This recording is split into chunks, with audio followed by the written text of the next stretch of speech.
worst possible thing you could say when you walk into a car dealership. I spent 5 years with Mercedes-Benz, 5 with General Motors, and the worst thing a person could say when they walk in is, if you could just get me to this payment, we got a deal.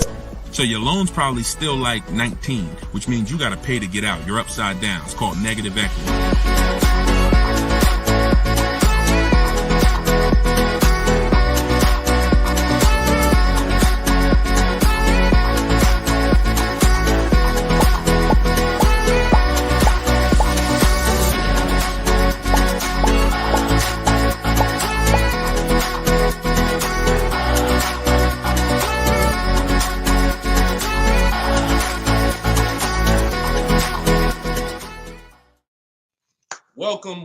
Welcome to episode 4 of Car Shopping Questions and Answers. We are live on 4 platforms: Instagram, YouTube, TikTok, and Facebook. Okay, we already got people asking questions on TikTok. As you come in, we do these shows at 12. Hold on, I want to give my camera time to focus because I'm doing a lot of moving. We do these live shows, it'll focus in 1 second, at 12 p.m. and 3 p.m. Eastern time. Hold on, I'm out of focus. There we go. 12 p.m. and 3 p.m. Eastern time. Now, we broadcast these shows throughout the day because a lot of people can't make the live broadcast. You want to tell your friends about it. If this is your first time with us, you've never been on a live with us before. Oh, wait, hold on. They're saying that hold on, can't hear. No sound. All right, hold on. Let's see. How about that? We're good on TikTok? Let me make sure we're good here on, give me a clear if we're clear on Facebook now. Give me a clear. We always got to do the housekeeping, y'all, and I need your help. Before we get busy, let me know audio is good. I see we're clear on TikTok. How are we on Instagram, on YouTube, on Facebook?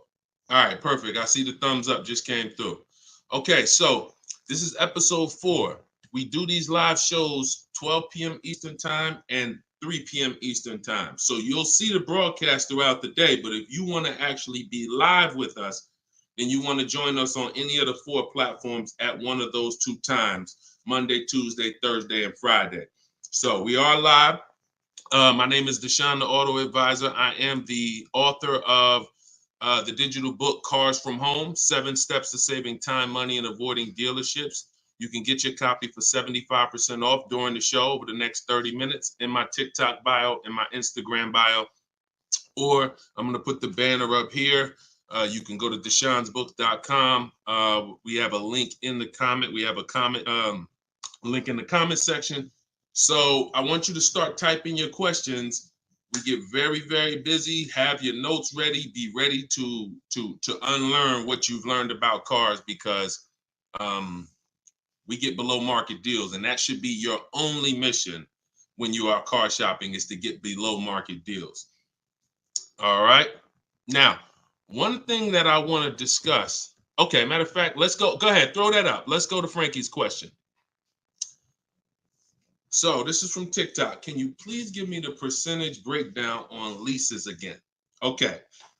The 1% rule has been around since probably before I ever even got into the car business. The 1% rule says that if your lease payment is 1% of the MSRP, or less, you stole the car. No down payment. So I had a 2018 Jeep Grand Cherokee. It was a $35,000 vehicle. My lease payment was $330 a month. That was under 1%. That's how we indicate that. Now, how we're doing the math is we are taking the MSRP, taking the monthly payment rather, and dividing it into the MSRP. For example, $330, which was my payment, into the MSRP, which was $35,000, and then that gives us 0.009%. 0.009%. Good afternoon, Vivian. Good to see you. So That's how you do it. Now you can multiply by 100 if you want to really get the percentage. You multiply by 100 and you'll see 0.94%. So that has been around for a long time. Shout out to the sharers. I see you, Frankie. Thanks for sharing. Please DM me too. I'm still waiting on ideas for what we could do for the people who share the broadcast. I mean it. We want to make sure we are rewarding people who share, tag, people who invite people to the broadcast. So DM me these ideas. Those are the only DMs I'm looking for because we get too many DMs to really respond to them. We get probably 50 to 100 a day. So we can't respond to all DMs, but those are the ones that I'm looking for. Okay, shout out to everybody who shares. Now, that's been around for a long time. That's how you know you stole the car. It's not even a question now that we still need to get offers because like this is Freener right here. This is why you never want to get excited about one offer unless it's the lowest bid. Here's why. Freener, she just got a, hold on, I'm putting it up here on the screen. She just got a 0.88% lease on a Jeep Grand Cherokee hybrid anniversary edition. $65,000, $65,950 was the MSRP. Her best bid was $579 a month. She's in the video library. She has what we teach. Getting bids. See, so sometimes you could look and be like, oh, this offer looks really, really good. Should I take it? Not if it's not the lowest bid. It must be the lowest out of at least 5 offers. Because what I always tell you is 80% of dealers are overpriced. They're going to overcharge. So that's how you know if you won.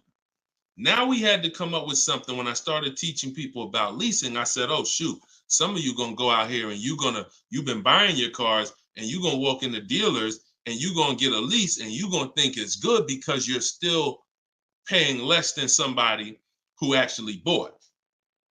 But we had to come up with something that was showing you when you were overpaying for a lease. And so I started doing some math because I love math.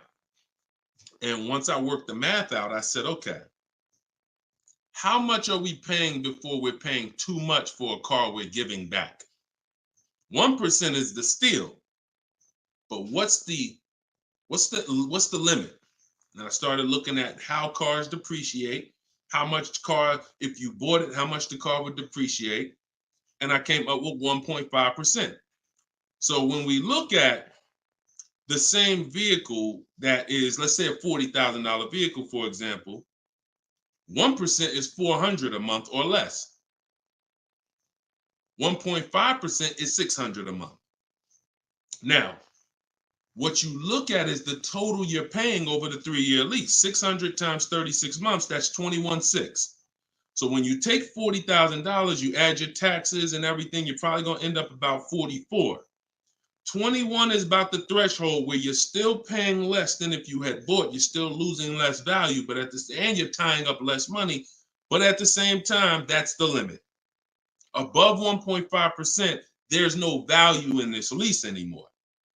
And that doesn't mean we go buy the car. That means we look at competitors because competitors do offer more aggressive lease pro. Every single vehicle, you guys, and there's over 400 of them, has a different lease program.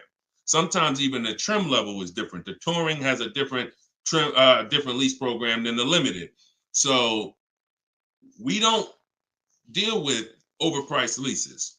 And so that's why I created the 1.5% rule. That's how it became to be, based on the fact that I knew a lot of people, as they unlearned that bad advice about leasing, as I taught it and as they heard it from other people, they were going to go and get leases. And it's important that you know when there's no value in a lease and you shouldn't be accepting a lease. And that doesn't mean, and look, let me be very clear. That does not mean, that's why I explained the first part of this question, of this answer. You don't walk into a dealer and say, hey, I'm trying to get under 1.5. You don't walk into a dealer and get a lease quote and then you say, hey, well, look, I got to be under 1.5%. No, you're doing this wrong. Again, my mindset and what I'm trying to get you to use is Cars from Home, where you should be, the only reason you should be in a dealership is to test drive cars. if you're buying new cars or leasing. Test drive, you're in and out of there in 20 minutes. The next time you're back in a dealer is another 30 minutes to pick up your car if they don't deliver. That is the only reason. We never talk numbers in a dealership for a new car or a lease. Are we clear on that? These are rules where it's like, if you want to use what I teach, and I want you to use it so that you can get the results that Frina got, that Danielle got, that we've worked with over 8,000 people in the last since 2021. I want you getting those results. And in order to get them, you got to know what the boundaries are. Deshone says we never talk numbers in the dealership because you have no leverage there. Your leverage is at home, in control, communicating with multiple dealers, and where you can't get emotional. Okay? Clear? So that's the 1% rule, and that's the 1.5% rule, Frankie. Great question. Okay, shoot the next one in, Dolan. Great question. All right, this is Tony on Facebook. And remember, look, y'all, we are live right now. So some of you have seen the rebroadcast, and you're like, Deshone, okay, this is 3 p.m., 12 p.m., we're live. Okay, so this is the time to ask your questions. You're not watching the rebroadcast, and this is also the time to tag a friend and make sure they're here so they can get their questions answered. Shout out to the sharers. And could y'all keep tapping the screen on TikTok and running those likes up? This gets TikTok's attention and gets more people over here because we got to do this together. All right, Tony from Facebook says, hi, my lease is up in a month. I wrote to get 3 quotes from dealers. I only got 1. That's normal. The other 2 are taking their time. That's normal. I have a third-party restriction. Should I wait for the other 2 quotes or just run with the 1 quote? I never run with a 1 quote, and I get 5 quotes. So you're mentioning 3. I never mentioned 3. 80%, again, a lot of what we're talking about, y'all, is math. I'm unfortunate where I have the data. I got probably 5,000-6,000 people who have my book. We probably got close to 2,000 people in the Cars from Home library in my coaching program. That's a lot of data to prove that it's 80% that are overpriced. That's 4 out of 5. So the reason why we must get 5 quotes is because 4 are overpriced. So 3, not enough. Now, if you're doing this manually, this is still easier than you walking into a dealer doing it by phone. But at the same time, I do online. I go to their website. We are connecting with dealers through their website. You don't want to do this with third-party websites that say, hey, we could connect you with multiple dealers. You don't want that because now they're trying to sell your information to the dealers, and this is not what you want to do. You want to create a Gmail account specifically for shopping. We go to 25 dealers' websites. In my book, I link you to all the dealers so that you can just put in the zip code, and then it'll pull up all the dealers around you for every brand. But you can do this yourself. You can go there and you can actually you go to each dealer's websites. We do a copy and paste message.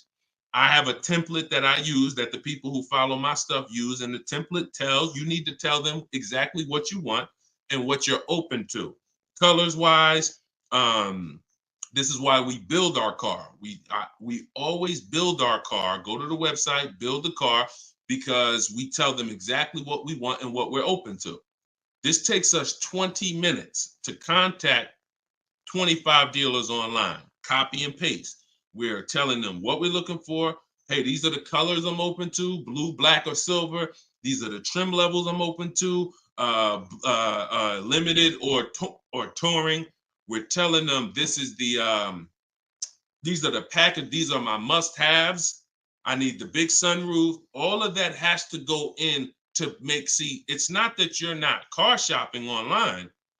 You're just now you're car shopping against people who their job is to make money. And so if you don't have what I'm telling you I've responded to hundreds of internet requests when I work for the dealers. If you're here for the first time, type a 1. If this is your first time ever being on a broadcast with us, type a 1. I want you to know a little something about me. I was inside car dealers for 14 years, responding to these quotes. So The reason why I'm giving you the exact strategies is because I know there's so many things that you're not trained to give the dealership that they need. They can't give you a quote without it. They can't shop correctly, without it. Okay. Shout out to the first time people. Could everybody type welcome to the first time people? If you've been on here before, type welcome to the first time people. Now, once you give them that information, you're copy and pasting that. Copy, paste, copy, paste, copy, paste. You're doing that with 25 dealers. And then that creates the conversation to see where the dealers are actually coming, where the deals are coming from. But you need to see who has a car first. You need to see who has a car first. So, you're talking about selling the lease. Okay, you're earlier in the process. Understood, Tony. Okay, perfect. No, just talk to another used car manager. And, you want to have conversations because your car is worth different things to different people. You need at least 3 for that. You're on point. Yes, 3 quotes for your lease buyout. For your old car from 3 different used car managers. And if the 2 are not getting back to you, then just move on to other ones. But be aware, you should be using those values you got online from the online buyers to see if you have equity, because not everyone has equity. The whole purpose of the equity assessment is to make sure you're not leaving any money on the table. That's the purpose. But there's no guarantee. Many people have turned their leases in not knowing that they should have done an equity assessment, and then the dealership sitting on $2,000, $3,000, $4,000, $5,000, $6,000 that they didn't know about. That's what we want to prevent. So if you do those offers and you see you have $3,000, $4,000 in equity, now that's when you bring it here. If you do those offers and you're at a break even or $1,000, then that's not always worth it, because those used car managers are not going to match the highest offer. So be aware of that. But if you have equity there, then 3 used car managers, that's how you make a move. Okay? Fight for your money. This is your money. If you end up making $1,500 out the deal even, and it took you 2 hours, where do you make $750 an hour at? $750 an hour. So this is your money. And if you don't fight for your money, someone else will definitely cash the check. All right? Tyler said, send the next one in. Tyler said, F&I director here in Houston of 2 large stores. Your content is great. I appreciate you, Tyler. This is the 20% right here. See, the 20% can always admit when we're doing something to help the market. The 80% will come on here and be like, oh man, this guy couldn't make it in the car business. Now he's teaching. All right, go ahead. Shoot the next one up, Dolan. This one's from Facebook. What's up, John? Instagram, y'all not typing enough questions. And Instagram, just so you know, the easiest platform to share on is Instagram, because you hit that little arrow, it looks like a paper plane, and it'll let you go down your Instagram friend list and send this broadcast out to probably 10, 15, 20 people. Okay? Don't cheat your friends. All right? Shout out to the sharers. John from Facebook says, is it hard to purchase with a charge-off on credit 3 years old? So everyone who has credit issues should be following Shonda Martin. She's on all the platforms, Road to 750 plus. And you should be working on getting your credit to the point where you can qualify for the best programs. And you don't need an 800 credit score to qualify for the best programs. You usually need close to 680, 690 will usually qualify you for most tier 1 leases.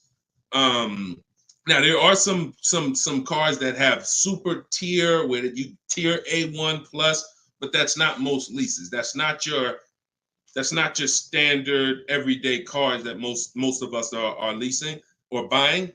So the question is, the answer is, if you don't need a car, then you should be working on your credit. If you need a car, then there's nothing you can do. You need to make a move. And so I recommend a company like Limbuzz. We're always going to give the dealer a chance to match or beat our offer.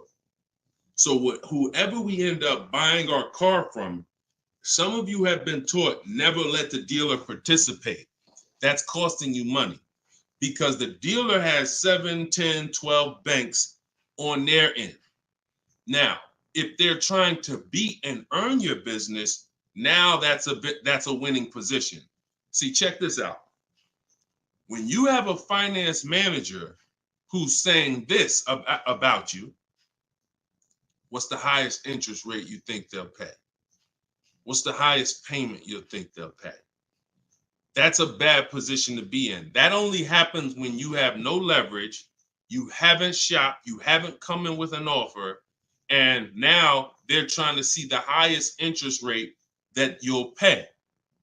We're not doing that. You're doing it our way, which is we're going to have we don't let anyone touch our credit until after we find our car. Now, once we find our car, get our best deal through a bidding system. Now we're going to take that purchase agreement, that's a receipt. Yep, I see the questions coming in on Instagram. We got you. Hold on, Atlantis. Once you see the long form receipt, now you take this home, and this is when you're going to contact your bank, your credit union, the online lenders. You're going to go online lenders, online banks, online credit unions. You're going to let all these people have a shot at your business. If you do this within a small window of time, if you do it my way, it only take you 2 days. This is going to weigh on your score the same as one hard inquiry, because this is something called rate shopping.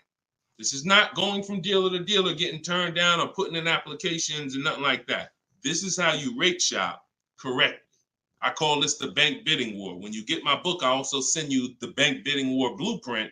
It's going to be going into my book, but I need about another month to be able to combine it. But I send you the bank bidding war blueprint. Now, the bank bidding war is 3 rounds. First thing we're doing is seeing, is there any special interest rates that the car we're buying has? In your particular case, John, with credit challenges, you're not going to qualify for that. That's okay. But we need to check that. If there's 0%, 0.99%, that eliminates our need to do anything else with financing, because no one else is going to beat that. Second part of the round starts, there's 3 rounds to the bank bidding war. The second part comes after we find our car, and it's what I just broke down. When we come home, we let all these banks, these lenders, online credit unions run our credit, and so they're bidding and submitting us their loan offers. Now, the third round is the dealer. That's when we're going to call the dealer who we reserved the car with and say, hey, I got 6.29 from this bank. If you can beat it, I'll give you the business. Now, this is the big difference, you guys. When you have a finance manager who's trying to beat your offer, who's calling their banks and saying, hey, I need to get 5 point something because this person already has 6. That's leverage. When you start bidding, like I'm teaching you, like what's in my book, like what's in everything we do, in my videos, everything's a bid. You have the leverage. And there's no way for you to overpay when you are getting bids. So that finance manager calls you back, it's only going to be 1 or 2 answers. Hey, Stuart, man, listen, I tried my best, man. I reached out to every bank I got. No, I can't beat that rate, man. I appreciate the opportunity, but you can go with your own financing. In which case, you guarantee you got the best loan. Second thing is, hey, you know what? You had a good rate, man, but I got somebody to beat it. So we can do it right here for you. Perfect. In which case, you guarantee you got the best loan. See, you don't have enough people competing for your business. That's where your buyer's remorse is coming from. That's where your lack of confidence is coming from. That's why you're driving off from a dealer saying, hey, you think we could have got more money? You think we could have got another $1,000 off? That's all buyer's remorse because you don't have enough people competing. So I want you to stop that. I want you to use what I'm telling you to do. All of this is in my book for those of you who like Deshone. I don't even want to remember all of this. It's all in my book, Cars from Home, 7 Steps to Saving Time, Money, and Avoiding Dealerships. This is what I've been teaching for 3 years. And this is what I've been doing since 2015 myself personally. So you can get your book for 75% off. Cue up the next question, Dolan. Oh, John, in your case, though, when you get that buyer's order, you would be reaching out to Limbuzz. So after you find your best car deal, you would be reaching out to Limbuzz and seeing, what their rates would be for you. And then you would be going with, still giving the dealer the opportunity to see if they can beat it. Because once a dealer knows you got an approval already, they kind of have a little more leverage to be able to see if they can beat that approval. But in any case, even if they can't, Limbuzz is pretty generous. but we don't do this until after we find our car. Okay?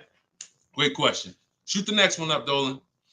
All right, this is Gemini from Instagram. Can a dealership legally raise the price from what is being offered online? Listen, nobody's suing dealers. So it's not really about what's going on legally. It's probably more ethics than anything. And we don't expect dealers to be ethical. We don't need dealers to be ethical. They've proven that the majority of them aren't ethical. So when you're not ethical, you walk the fine line between breaking the law and not. You walk that gray area.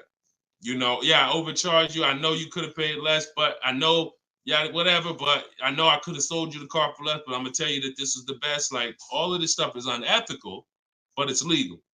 So when it comes to what we're doing, our job is to protect ourselves. And you can't go into a car dealership expecting them to protect you. You can't go into any business transaction expecting the person you're negotiating against or the person who's selling you a product to protect you. That's why we exist, because there's no one out there. If it hadn't been done, you'd been good. If there were, even if the I think it's the Federal Trade Commission or whoever regulates businesses were stepping in to protect the public, then we wouldn't have a need for what we do. But that doesn't exist. So it's on you. It's buyer beware. It's you protect yourself. And so I provide the tools for everyone who wants to take action to protect themselves. All right? But no, we don't expect dealers to do anything other than what they've been doing. Go ahead, shoot the next question up. Let's roll. All right. Why shouldn't a person focus just on monthly payment, monthly car note? Okay, good question. Hold on. Let me make sure I can see Instagram. All right, so this one's from Instagram. Promise Tammy said, why shouldn't a person focus on just the monthly car note amount? So if we did a little math and you go, all right, if you walk into a dealer and you're looking at a $40,000 car and you say to the dealer, how much does that car cost a month? And they're smart. If they're trained, they're going to say, well, it's not really about the car payment right now. Do you like the car? And once you say, yeah, I like the car, let's get down to numbers, they're going to ask you, they're going to try to figure out what you could afford. Like, what's the most you could afford? Or I can't afford any more than $450 a month. Now, some of you know every $1,000, every $5,000 on the purchase price of a car is how much per month. Some of you know. I know we got a lot of new people on here, but for those of you who've been tapped in with us, how much is every $5,000 on a car loan? So, and the reason why I give you guys this parameter is so when you look at that $40,000 car, thank you, Frankie, got it. You should automatically know every $5,000 is about $100 a month. Yep, you got it, Michael. All right, I see you. We got people tapping on every platform. Good job, Carmelo. So the reason why, see, those of you who focus on just the car payment, you are some of the people who the 80% of dealers are going to manipulate the most and make the most money on. Because when you come in, if you don't realize that that $40,000 car is in no way close to $450 a month, now you have someone who's going to try to manipulate the loan to make that car $450 a month somehow. Now, it's usually going to end with you having a super long loan. So I've had people come to me years ago, friends that would say, Deshone, what you think about this deal? I say, man, let me look at the paperwork. And I see, man, you know the loan is 96 months? Nah, man, I didn't even know that. Yeah, the loan is 96 months. What is that, 8 years? 84 months is 7 years, 96 months is 8 years. So you're out the door at an 8-year loan. Now, I'm not going to assume you know why that's bad. So I'll say that an 8-year loan leads to too much interest, and it's what it is, because if they got you an 8-year loan, it's certainly at a high interest rate, because banks know that those loans, people who need 8-year loans are risky. People who need 8-year loan, they got to protect themselves because typically the car may have problems in the long run. When you go down, see the whole point with a shorter loan, 5-6 years. Some people want to be conservative. You take 4 years, but you want that car paid off by the time maintenance comes, by the time repairs start being needed, because cars need repairs every now and then. So you want the car paid off. They know that if we give this person an 8-year loan, typically they're probably gonna have issues around year 7, year 6, even depending on the age of the car. So the length of loan, I teach something called the rule of 72 and the 10th birthday. I will not in any way co-sign anyone getting a loan longer than 72 months, which is 6 years, because we don't have, see, what's the longest loan, a mortgage that any of you would take? Let's keep a real fast dialogue going. All of this is to really answer the question that Tammy's asking, which a lot of other people have. So we need to indicate why this makes a difference. The longest mortgage most of you are going to take is 30 years. Mortgage. There are 40-year mortgages available. There's 50-year mortgages available. No one on here said, yo, I do a 50-year mortgage. Why? Because we already know inherently anything longer than 30, that means we can't afford this house. That means we're looking at the wrong house. So we had to make sure we created boundaries so that you understand, okay, if I got to take a loan longer than 6 years on a car, that's telling me I can't afford the car. So once I get my best price, I should already be able to afford that car with a 6-year loan or less. And I combine that with the 10th birthday. So when you look at your car, you should have your car paid off by the 10th birthday. You're taking a lot of risk if you got a loan on the car past its 10th birthday. A lot of the times I was in a dealership, people came in with problems, big repairs, and they still had car payments. Car's 10 years old, 11 years old, and they still got car payments. You could run the risk of being in trouble because that car could be in the shop. Some of you have experienced this. Car's in the shop, and you still got a monthly payment due every month. Now, this is disaster, and that's what we're trying to prevent. That's why we don't focus on the monthly payment. When we're purchasing a car, we are only focused on the price of the car. We need to, before we even think about monthly payment, how about this? We need to make sure we're getting the car for the lowest price possible. Because some people go in and like, hey, the car's 40 grand. Well, what if another dealer will sell it to me for 35? Once I get the lowest price, then I'm concerned with what my monthly payment is going to be. So there's steps to this. But yeah, don't focus on monthly payment and just stay committed to what we're teaching, and you'll learn and you'll see why, even more information of why that's bad. But we want you to understand the numbers. Okay? Typically, you focus on monthly payments, you don't quite understand the numbers, but you will. All right, this one's from TikTok. Can you give us some tips about co-signing? Ooh, I have a very, very, very strict rule when it comes to co-signing. Now, some people, you're not going to like this. Some people will tell you this is bad advice. It's just my opinion. I've seen tons of horror stories. I've seen people walk into the dealership. I've seen young people who will co-sign, who will use up people's credit, co-signing, and just burn them, because no one cares about, if you don't care about your own credit, you certainly don't care about someone else's in a lot of cases. So, but I do have some rules, because sometimes it's going to make sense. When you can pay, if a person does not pay, then you're good. Example, my daughter, we're going to get her a car. I'll co-sign only if I can pay the note if she doesn't pay. So let's say she's working, she's paying X amount per month, I'm co-signing, but if for example, she loses her job, anything happens, I can pay if she doesn't pay. That could be for the spouse. If they don't pay, I will pay it. As long as that's the rule, then you're protecting yourself, because where you get in trouble at is if you can't pay, if they don't pay. He told me he was going to pay it. He's missed 2 payments. Your credit doesn't get, no, they don't care. So you got to be willing to say that. This has to be a person that I'm willing to pay if they don't pay. That means I got to have that type of relationship with them. Or if I can't pay, if they don't pay, I'm not co-signing, because I cannot depend on things that will go wrong. Life will happen. And then I'm sitting out here and my credit was 700, 750, 800. Now it's 620 because they missed 3 payments and I'm struggling to get this car back from them. Okay? Those are my hard rules on co-signing. I don't deviate from them. And those are typically rules that if you follow them, you're going to be safe. Okay? All right. Shoot the next question up, Dolan. Diana said, my brother asked me to co-sign. I told him, hell no. Listen, that's it. Listen, people will ask you to co-sign quick as, listen, people will ask you to co-sign like they just asking to borrow sugar. Hey man, can you co-sign this loan for me? No, listen.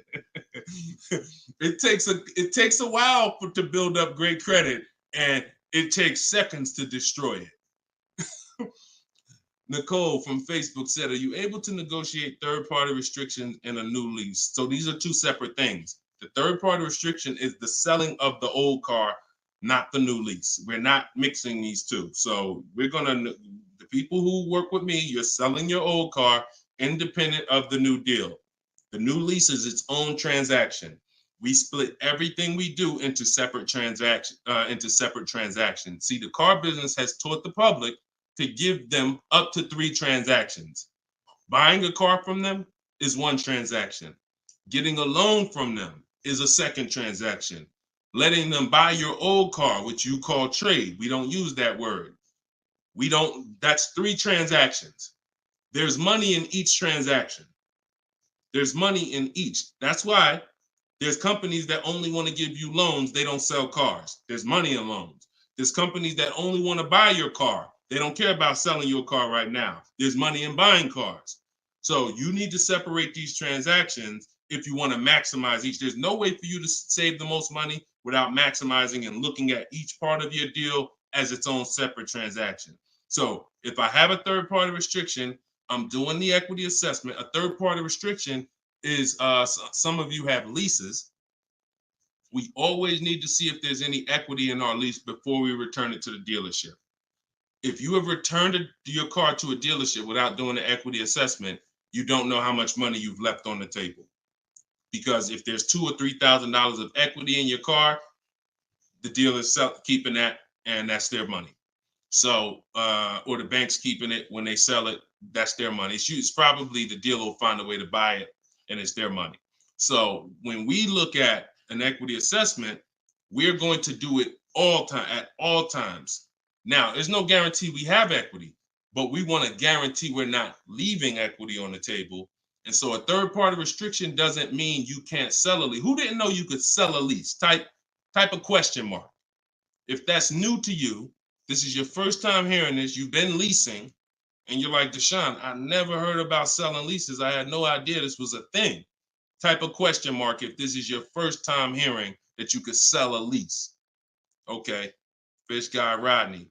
Okay. See, so more information is coming out. Okay. Fairy Godmother. Okay. Emil. Okay, I'm sorry. I just tore your name up. Sorry. So as you change Shamir on Instagram. So when we look at this, we got to see that the things that we don't know cost us money. So now it's like, once they saw people, because we helped out probably thousands of people in the pandemic sell their leases, used car values, resale values were crazy. So we had people making $5,000, $10,000, $12,000 selling their leases. I sold my Jeep Grand Cherokee lease. I made $8,900 after I drove it for 42 months because I extended the lease and then I sold it. My mother, she drove her car. She made $10,200. Now those numbers don't exist anymore because values have come back down. But there's still people who are going to make 3, going to make 2, going to make 4, depending on your car. Now every car doesn't have equity, but when it comes to the third-party restriction, they don't say you can't sell. They limit who you can sell to. You must sell to a local used car dealer. I mean, to a local dealer of the same brand. So if you have an Audi, you must sell to an Audi dealer. We are still going to get bids. We're going to get at least 3 bids from used car managers at Audi dealers because your car is not worth the same thing to every dealership. Your car may be worth 19 to this dealer, 19.8 to this dealer, 21 to this dealer, which is why we must get bids. Y'all gonna hear me say that word. Your favorite word, if you stick around and you use what I'm teaching, when you start mastering my strategies, your favorite words are gonna be bids, multiple offers, because that's how we save all the money. So okay, so that has to be handled, Nicole, separately. The selling of your car, the who I'm gonna sell that car to, you find that person first. Then you go shop for your replacement car. And then once you go sign that deal, you sell the car, you do it the same day, and you maximize both transactions. Okay? And all of this, guys, shouldn't take you any more than 90 minutes. This is not something that's going to take you hours. See, my whole thing is to show you how to get great deals in 60, 90 minutes from home. That's why my book is called Cars from Home. 7 Steps to Saving Time, Money, and Avoiding Dealerships. You can all get a copy for 75% off for the next 30 minutes. Just go to my TikTok bio. You won't leave the broadcast. Grab your copy before that timer hits 0. The price goes back up to $97. Or you can go to my Instagram bio, or click it if you're on Facebook or YouTube. Go to the comment section and you'll see a link to deshonsbook.com and grab your copy for 75% off before the timer expires. All right, go ahead, Dolan. Shoot the next question out. Should I feel bad if I get 1.3? I'd only feel bad if I got 1.3 and if it was my only offer. If it was my only offer, or if I only got 2 offers, then yes, because I'm going to tell you why. I'm going to show you something. When I look at what I see, hold on. Okay, hold on. We saw Freener. Some of you saw Freener. That's 0.88. That's just ridiculous. 0.88. But look, Charles, he gets a Palisade. He's paying $48,000 vehicle. His best offer was $597 a month, 1.23. Now, look at what and sometimes people who are getting phenomenal, who are looking at cars that are super, super popular, they'll go a little further, and he reached out to 35 dealers. Now, I want you to pay attention. Some of you, the average person only shops 2 dealers. My strategy is I teach 25 to 5. But once you see my copy and paste system, which is in my book, I have a copy and paste system where we're on their website. You'll see that I could talk to another 10 dealers. It only take me 10 minutes to open up contact with another 10 dealers. We always use a separate email. Do not contact dealers from your personal email. I'm warning y'all. It's not going to work. You're trying to go through your work email, and then you got your personal stuff, and then you're seeing the car dealers. Don't do it. Create a separate Google email, and that's how we do it. So he said, I reached out to 3,500 dealers, got 10 quotes back. So that $597 a month, 1.23 is the best out of 10. So so I always tell you, when you do it right, you're going to see offers that are $150 to $200 a month more. That's when you know you've exposed the 80%, and that's when you know you shopped the right way. If you don't see that type of spread minimum, you haven't shopped enough offers. So that's the only time I would feel bad, GKA, is if I didn't get at least 5 quotes, because I don't know if 1.3 was the best. I'm gonna tell you a funny story too, because Freena's in our coaching program, and Freena reached out and she said she was looking at a Jeep Grand Cherokee. Get ready for the next question, but I'm gonna tell y'all, I want to hammer this home so y'all understand the importance of multiple offers and you don't get lazy, because the things I'm telling you might take another 30 minutes, 40 minutes, and they save your family $3,000. You can't put a price on. You can't put a price on that. So Freena was shopping for a Jeep Grand Cherokee Limited. She comes to the group and she said, Deshone, this was the best offer on a Jeep Grand Cherokee Limited. It was like 1.2 and change. But she said, the guy that made me this offer said he has this 4xe. It's a hybrid. And he said he could actually do better on that one. She said, what do you think I can? He told me what it would be. It would drop the price here. I said, if you're open to that, then you need to run your quotes again and get 5 more offers on that vehicle, because it may have a better lease program, in which case you need to open it up again. She opened it up again. That's how she got her 0.88% lease. So if she would have just said, well, this guy is getting me 1.1, I'm going to just take that, then she never would have found a 0.88. multiple offers. That's probably $100 a month difference than what the last offer, $100 a month times 36 months on this lease. You're talking about $3,600. And she did it in minutes. Once y'all learn how to do this, it's minutes. This is not hours. I'm not spending more than 60 minutes on shopping for a car. Now, that doesn't mean I'm not spending time to decide what I want. But once I decide what I want, once you know what you want, 60 to 90 minutes to get the best deal. That's it. All right, shoot the next one up, Dolan. Keep the questions coming, y'all. We are live every day at 3 p.m. Eastern time. Well, not every day. Monday, Tuesday, Wednesday, Thursday, and Friday. Monday, Tuesday, Thursday, and Friday at noon and 3 p.m. So this is our live show. Okay. Throughout the day, though, you may see a broadcast and you'll know, okay, you'll still be able to get value because most of the people who are asking the questions on here are asking the same questions you would have asked. So go ahead, Dolan, shoot it out. This is Raymond from YouTube. How do you structure a lease? So the first thing you want to do is look at the car you're thinking about leasing. And we like to use a 1.25% formula estimate to see if we should be even looking at that car. Okay. So if I'm looking at a car that's $40,000, I'm doing a 1.25% estimate. I'm multiplying it by 0.0125. And then I'm going to see, 40,000. I'm multiplying that by 0.0125, and that comes out to 500. So that's going to tell me if I'm looking to be at 300, that's not the car that I'm going to be looking for in most cases. Now, we don't know if the best deal is going to be 1.25, but we're trying to estimate based on a bad deal is above 1.5. Anything above 1.5, we're overpaying for our lease. No money down. Money down comes later. Now, a steal is 1.1%. So I teach something in my book. It's called 1% is the steal. Between 1% and 1.5% is the deal. And then above 1.5% is time to chill. We don't do that. So that's the first thing. Now, once we move past that, now it's time to choose our mileage. So we're going to look at our lifestyle. We're going to see how much we drive to work, how much we're going to be driving the car. And once we come up with that, you're just doing some simple calculations. What's your round trip to work? 10 miles. How many days a week?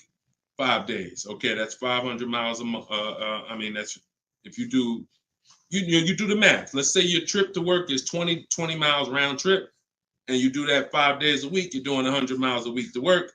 Times 52 weeks of the year, that's 5,200 miles. So I walk you through this in my book, but this is simple. 5,200 miles, and then you say, okay, well, I like to do a little leisure. I like to take a little trip down here. I go to my fishing. I go fishing 1,000 miles away, blah, blah, blah, blah. So you're calculating what you're going to do. The easiest way to do it is to look at your old car and see what you've done. But if you don't have an old car, this is how you calculate it. You come up with, all right, I only need about 9,000 miles a year. Perfect.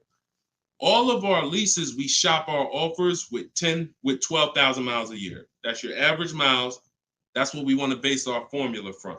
So whenever we reach out to a dealer, we do this online. As I said, everything we do is online. Once we do this, we're shopping multiple dealers and we're telling them work us up a lease quote. First month's payment total out of pocket. If you were on the last show earlier, we talked about we don't say down payment anymore. We say total out of pocket, TOP. Everybody who's clear on TOP, if you were on the last broadcast, type TOP. If you weren't, TOP is total out of pocket. That means only thing I'm giving you for this offer right now is my first lease payment, and I'm driving off. Total out of pocket. We're not saying down payments anymore. Okay? So now, we're structuring our lease with first month's total out of pocket, 12,000 miles per year, and that's how we're sending the offers out to the dealers. All online, all copy and paste. These are all templates I have, but I have templates where you just fill in what you want, blah, blah, blah, all in my book. There are links, there's templates, but if you're going to do it your way, that's fine, but this is how you do it. And you can sit in your computer and just copy and paste. And now you're looking to get 5 quotes. That is the mission. 5 quotes, and that's it. That's how we structure our leases. Once you're done and you get your best quote, Now that's when you adjust your mileage. So once you identify the best dealer, the winning bid, now you're going to say to that dealer, hey, can you adjust the offer to 10,000 miles a year? Can you adjust it to 18,000 per year? Can you adjust it to 25,000 per year if you're a high mileage driver? And you adjust it from there. But that's it. You do this over and over, rinse and repeat. Rinse and repeat. All right. Great question. Shoot the next one in, Dolan. All right. Shout out to the sharers. Thank you, Liba. I see you. Thank you so much. This one's from Preston on YouTube. What is the best way to finance a car out of state? It's no difference. It's really no difference. We're going to find the car. We're going to get the buyer's order. We're going to have them. Now, the thing about a used car, if it's a used car, we got to test drive the car. So what you may want to do is if you're picking up a car out of state, you may want to go there, lock up the car, grab a cheap hotel for the night, stay there, because you don't want to eliminate the bidding process. The bidding process is your bank, your credit union, online banks bidding, and then dealers bidding. The dealer who you get the car from, they're bidding against that. Some of you don't really understand how much money is in finance. On a $40,000 loan, 2 points on an interest rate could literally be $2,500. So we got to understand there's a lot of money in loans. So if I'm driving to pick up a car out of state, what I'm typically going to do is go test drive that car. If I like it, I'm locking it up with a deposit. I'm taking that buyer's order. I'm gonna go back, depending on how far it is. If it's 3 hours away, I'm probably not gonna drive home and then come back. Depends on you. I'll probably just post up in a hotel. You know, go do my financing online. Let all these banks and credit unions run my credit so I can get their offers. And then I would call the dealership the next day and say, hey, this was my best offer. If you could beat it, I'll just come get it from you. And that's it. I'll spend $50, $60, $100 on a hotel to save $3,000, $2,000 on interest on my interest rate. But everything else is the same. So we can't be scared to go out of state. If many of you who are using what I'm teaching, you're going to see. Look at Eddie. Who was Eddie who drove? Hold on. Short conversation. John, hold on. Market. Trying to think. I'll see. Many of who I'm going to share with you, you'll see, they'll say when they're picking up their car, I'm driving 45 minutes. I'm driving an hour and a half away. Look at Sean. Perfect example. Sean, he's also in our coach. Now, I don't want you to think, oh, I got to be in Deshaun's coaching program. There's just some people who are. The information's in the book. We got the video library. For those of you who are like, okay, I like videos to go along with the book. That's fine. I link you to some videos in the book. But then there's some people who coach with me and I can talk personally to them. So Sean comes on here and he comes into the group. He said, he sends this. Look at the amount. He said, I'm looking at some advice on this F-150 Lightning XLT. It's a $73,000 truck.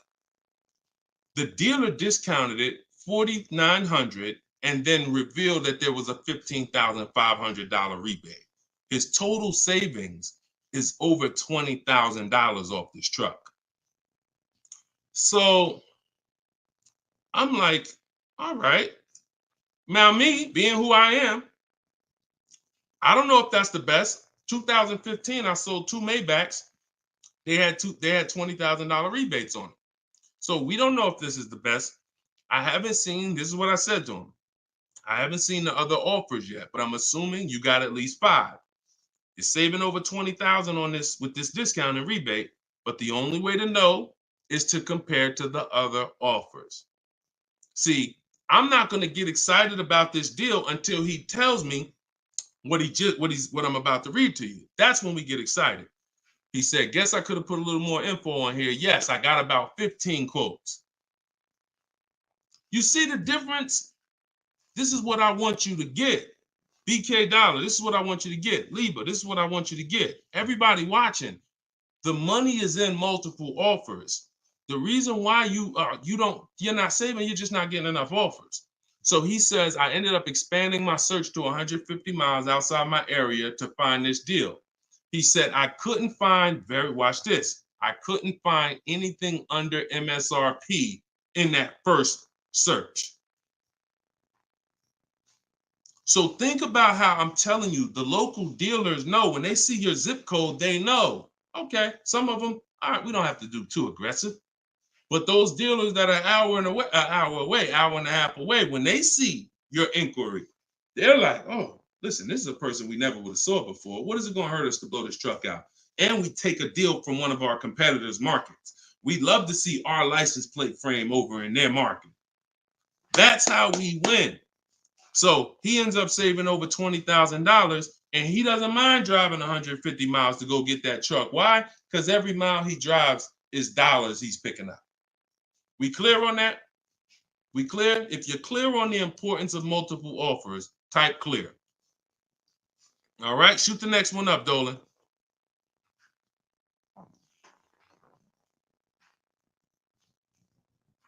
Okay, this one's from Instagram. Atlanta's Black Gabriel, or Gabrielle. I think it's Gabriel, my fault. So, in the market for a new Chevy or used Chevy Malibu, what's the best route, leasing or financing? How many years are you keeping the car? If the answer is 8, then you should be buying. If it's at least 8. See, I teach something. My book is called Cars from Home, 7 Steps to Save Time, Money, and Avoid Dealerships. Everything I do, when you go, the video library that we have, your best deal in 7 days, 7 steps. These are not going to change. The first step is the foundation to your deal. The first step is the foundation to your deal, which is lease or buy. Because you cannot get a good deal if you bought when you should have leased. It's impossible. Because the amount of money you're going to pay on the purchase is going to be too much if you buy brand new. And if you buy pre-owned, it's going to be about the same amount you'll pay. So when you buy, if you're not keeping your car 8 years and you buy a used car, 3-4 years old, and then you trade it in 5 or 6 years, you're going to pay the same amount or even a little more than someone who got a great lease deal and drove brand new vehicles. So it's all about how many years you're keeping the car. If you're keeping the car, if you're like Deshone, there's no way I'm keeping the car 8 years. That's not my style. Then you should be shopping from this day forward for aggressive lease deals. Now, once you find a car that you love, or if your spouse says, you know what, I don't switch cars like that. I keep a car 8, 10, 12 years. Then we purchase for them. We're going to purchase.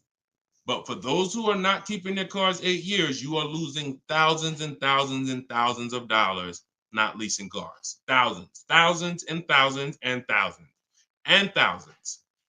All right? That's the 8-year rule. It's the most important question. It's the first thing you ask when you are car shopping and you're ready to car shop. How many years am I keeping this car? 8 or less, we lease. Less than 8, we lease. More than 8, we buy. That's how we avoid the depreciation. So go ahead. It's a hard rule. You want a follow-up question to that, or anybody want to? Because I know some of you are like, Deshone, I was taught never lease. Whatever. You want to follow up to that question? That's perfectly fine. But that's the rule. And it's the rule based on money. I've seen thousands of scenarios, and I spend years and all my time shouting from the hills so people could understand how much money they're losing by not getting good lease deals or not leasing at all. Okay, go ahead, shoot the next one up, Dolan. Okay, this one's from TikTok. All right, Peyton. Do dealerships finance used cars too? Yeah, sure. Absolutely. But we don't finance, dealers are our last offer for financing, never our first. So what you should do is you should go watch the replay from earlier, episode 3. This is episode 4 of Car Shopping Questions and Answers. We do these lives Monday, Tuesday, Thursday, and Friday, 12 p.m. Eastern time and 3 p.m. Eastern time. For those of you who are like, because I want you to be able to tell your friends. Today, some of you are going to run into people who are car shopping. You need to be telling them, hey, you got to check this guy, Deshone the Auto Advisor. He does this show, live show, 12 o'clock, 3 o'clock, Monday, Tuesday, Thursday, and Friday. But you want to watch episode 3 where we went into detail about how we don't find it. In fact, earlier, I think we talked about it early on this episode. Your financing should be independent from the dealer. The dealer should be your last offer for financing. Because what you're asking for, that's 2 transactions. You're giving them 2 transactions of business. You're giving them the purchase of a car, and then you're giving them the selling you of your loan. So what we do is we separate these transactions and we get bids for each. So the only way I'm dealing with a dealer, the only way you're going to be dealing with a dealer is if they've won the bid, which means if I'm looking for a used car, you won the bid out of all the used cars. Like, all right, give you an example. This is Vincent. Vincent got a 3-year-old Lincoln Corsair, premium trim level, under 45,000 miles, clean Carfax, inspection, all from the comfort of home. I'm reading what he put in our group. He was targeting to find a discount of 30 to 35% from the MSRP. This is something that no one is teaching you guys about what you need when you're purchasing a used car. If you're going to be purchasing a used car in the future, or your next car, or if you bought a used car in the past, type the letter U. Type the letter U. If you're going to be purchasing a used car, or if you have purchased a used car in the past, I'm about to give you something that you have never heard before, but it is no way for you to know you got a great deal until you start talking the way Brandon talks here. You notice he said 30, he was targeting to find something 30 to 35% from the MSRP. In order for us to know, I see you, Shelby. I see you, Emma. I see you, Katarina. I see you, Raymond. Okay, perfect. Atlanta's Black Gay. All right, a lot of people. Okay, so when you are shopping for a used car, let me tell you a story, give you an example, all right? So I was shopping for my pre-owned Infiniti truck 3 months, a little over a year ago. I narrowed it down to 3. Now, I narrowed it down based on title history, service records, accident history. We talked about this in the last episode, episode 4. Title history, service record, episode 3 rather. You can see it on YouTube. And if you're on YouTube, please make sure you subscribe and please hit the like button. It matters because that shows the algorithm that we talking business over here, that more people need to be here. So when I narrowed this down now I get to, like, I think I narrowed it down to my top 4. They were all white. They were all within 30, they're all within $1,500 of each other. Now, here's the problem. This is where it gets complex for you. Because I'm looking at one that they're asking 30,000 and change, one they're asking 31,000, one they're asking 31,800. You know, they're all within $1,500, $2,000 of each other. Similar miles. On the outside, they all look similar. Without knowing, I created something called the true value percentage. What is the true value percentage? It's not what the website says is a good deal. It's the percentage off of what the vehicle was when it was brand new. So I pulled the window sticker for each of these vehicles. I pulled the window sticker, and what do I see? Now, I teach you how to do this in my book. I teach you this entire process, but I'm walking you through it. Exactly. I pull the window sticker. You can get it from Carfax, depending on if Carfax has a deal with that manufacturer. Carfax has window stickers. Now, what do I see? One car is 46,000 when it was brand new. Now they're asking 31 and change. Okay. One car is 48 when it was brand new.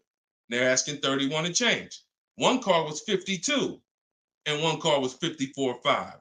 That's the one I got. So you see how in one instance we were confused. You would be confused. You sitting here like, yeah, Deshone, that's hard because they all look the same. They all similar price. How do we know? Once we find out the original MSRP, not only do we find out what the original equipment is that's in the vehicle, which is helpful. I wanted to know this is an edition 30, got all these special features. That's helpful to know too. But more important than that even is to know that that car was a $54,500 car that they were asking $31,800 for, which means I got a 42% discount. That is something we created called the true value percentage. And that's how we make sure we choose the right used car when we're ready to pick the final one. This is what we do here, y'all. If you this is why, like, this is why we've been blessed, because God knows we giving you the information you need to win with. So all of this is in my new book, Cars from Home, 7 Steps to Saving Time, Money, and Avoiding Dealerships. If you want it all in one place, you can watch the show. You can watch my free social media videos. I got hundreds of them. Or you can say, Deshone, I'm going to get this it's 75% off in my TikTok bio. It's normally $97, but you can get yours for 75% off. And you can get in my Instagram bio, or if you're on Facebook or YouTube, click the comment section and click that button that says Deshone's book and get you 75% off for 30 minutes. After 30 minutes, price goes back to $97. So, all right, but that's the true value percentage. And these are the things that we never buy a used car ever without looking at the true value percentage. So when you saw what he said when he bought that Lincoln, as he was targeting to get something 30 to 35% off MSRP, and he ended up getting one for 43%. So that's what you need to know. Go ahead, shoot the next one up, Dolan. Great questions today. All right, Raymond on YouTube. Does it make sense to buy an existing lease? So when you're buying a lease, all you're doing is buying a used car. That's how you got to look at it. It's a used car. It's just, it may be your car. If you're buying your lease out, it's a very different. See, what I see most times is people want to buy their lease because they don't know how to shop. Because there's deals out here. We've been making deals since the pandemic. I started our video library. We started that in 2021, November. Middle of the pandemic, when people were paying ridiculous prices over with the 80%. They were cashing the biggest check they've ever cashed in their lives. Like in their lives, they were like, and we were getting deals all since then. Felicia came in. She was our first person in our program who got a BMW. She saved $1,950 January 2022. And so we when you get bids, you reveal. That's why we don't pay attention to nothing out there. I don't care what anyone says, what any dealer says does not matter to me. That does not matter, because I know that if we got deals all through the pandemic, oh, forget it. That's why this market, we're killing it even more. So, you know, if you're buying your lease because you're keeping it another 8 years, you say, man, Deshone, I used to lease, but you know what? I really want to buy something that I could keep for 8, 9, 10 years. Then sure, buy the lease. But if you're not doing that, then you're moving from a lease mindset, which is I'm driving great cars, brand new cars, always under warranty in most cases, latest and greatest features, low payments, pennies on a dollar compared to people buying. That's a whole value system. That's mindset right there. These are the people who are shopping for a lease. These are the benefits of leasing. And then you're moving and saying, all right, I'm going to buy a used car now. Very different, very different. So you got to be, you have to have had a change in mindset and goals to buy your lease and buy a used car. And it's what I see most times is people just don't know how to shop. When you use what I'm teaching you to shop, get 5 offers, you're going to see there's deals everywhere. Everywhere. Go ahead. Shoot the next one up, Dolan. You can't pay me to negotiate your lease because I do this in 90 minutes and I'm teaching you to fish. You know, I've had people who used to buy cars from me. Hold on, keep that question up from Nicole, but I saw this person on TikTok. I'm not in the business I'm in the business of teaching people how to fish. So, you know, because what happens is you're building a trust in something. Like if you're not willing to learn what it takes to do this in 90 minutes from home, like I'm teaching you, then you are the same type of person. That same mindset will lead you to go into dealers because you're just lazy and scared. Now, I'm not saying that's you. I'm warning you to not let that be you. I'm warning you you can't pay me enough. I'm not in that business. I'm in the business of helping people all around the country. It don't matter what you pay. Of course I don't think you would ever even ask me to work for free. I'm telling you though, that's not the business I'm in. Because we can help thousands of people all around the country, but you're not realizing that your transaction is a 5-figure transaction. There's nothing else in this world that you're going to give that type of control. If you were going to start a business and it was going to take a $30,000 decision, $30,000 of your money, would you ever be looking and saying, oh, could you do this for me? You see, we do things with cars because we've been programmed to do them with cars. Car dealers have made you so scared that you've been programmed to do something, but you never do it with anything else. You never do it with a house. You wouldn't say, hey, could you just, I'll pay you to get my house for me. I'll pay you to, start this business for me.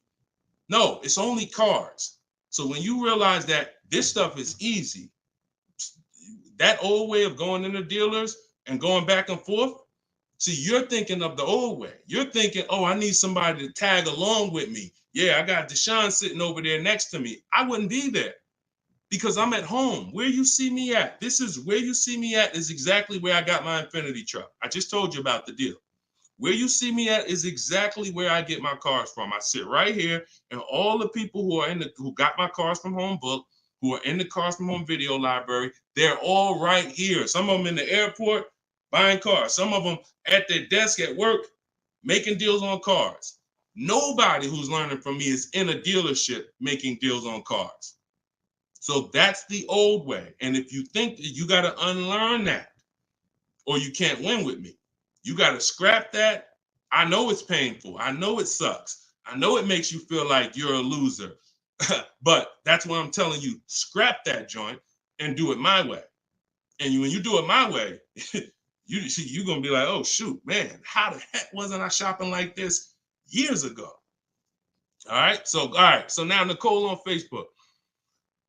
Do you shop or negotiate differently for a car that is low in inventory or shortage? No. Now, the only difference is, let's say, and this is the reason why we connect with 25 dealers. See, in my book, I said we use the 25 to 5. We got to connect with 25 dealers. This takes us 20 minutes because we're using a copy and paste system. So if you're going to all of these Chevrolet websites and copy and pasting in their contact box, copy and paste, copy and paste, copy and paste. Now, what you're doing is you're shopping out of all those dealers' inventories. So if you only do this with 4 dealers, then you only see one dealer who has a car. And they're like, oh, well, we it doesn't seem like it's a lot of these cars out here. That's why we're connecting with 25. You saw Sean, he connected with 35. And so when we connect with these dealers, we're not just doing it to get bids. That's one reason. But we also know out of all these 25 dealers, probably 10 of them have a car that matches what I would want. And then I'm going to get 5 to 7 offers. So now let's just say we're at a mid period where the 2024s are sold out and the 2025 hasn't come in yet. Now what's going to happen is all of those dealers out of the 25, maybe 2 of them have a car, and they're going to tell you, you know what, you really need to order it. That's not because it's a low inventory. That's because you're usually in between model years, and the old one has sold out, and the new ones, they're waiting for it to come in. But it doesn't change the way we shop. And sometimes we will order. If I'm purchasing, I'm more likely to order because I'll get bids, and then I'll take the car. But if I'm leasing, we're less likely to order because we don't know what the lease program is going to be. See, I could get a dealer that discounts the car for me $3,000. We had a person in our group, and they were getting a new BMW X4, the X4M, like the performance edition. We had a dealer, their best bid, the dealer was taking off $3,000 off MSRP. So, but the lease program is what we didn't know. And once the car came and they put the lease program on it, we saw that it was over 1.5%. So even at that discount, wow, we saved $3,000. Now, if she was purchasing it, that's a win. $3,000 off, beat everybody else. So I don't mind ordering if I'm purchasing. But on a lease, I'm less likely to order because I don't know what the lease program is going to be until the car gets here. Okay, but yeah, that the process doesn't change. It just we have little caveats based on on low inventory. Okay, process is the same. Nothing changes our 7-step process. Nothing. All right, go ahead, Dolan. Shoot the next one up. All right, great questions today. We got Jermaine, Facebook. So how do you transition out of a finance into a lease? Instagram, y'all not asking a lot of questions. All right, hold on. Get Blooming chosen one. All right, hold on. All right, Jermaine from Facebook says, how do you transition out of a finance to a lease? All right, perfect. So now what I like about this question, Jermaine, is you've already answered the most important question, which is how many years am I keeping the next car? That's step one in our 7-step system. You've already answered that because you've determined I should be leasing. Now the next step is equity assessment. Equity assessment. Call the bank. You don't have to worry about third-party restrictions or nothing because you're not leasing. You're not coming out of a lease, rather. So you're going to call your bank, get your payoff. You're going to take 20 minutes, go on CarMax, Driveway, Carvana, Kelly's Blue Book Instant Cash Offer, AutoNation Sell My Car, Car Guru Sell My Car. Get those 6 offers.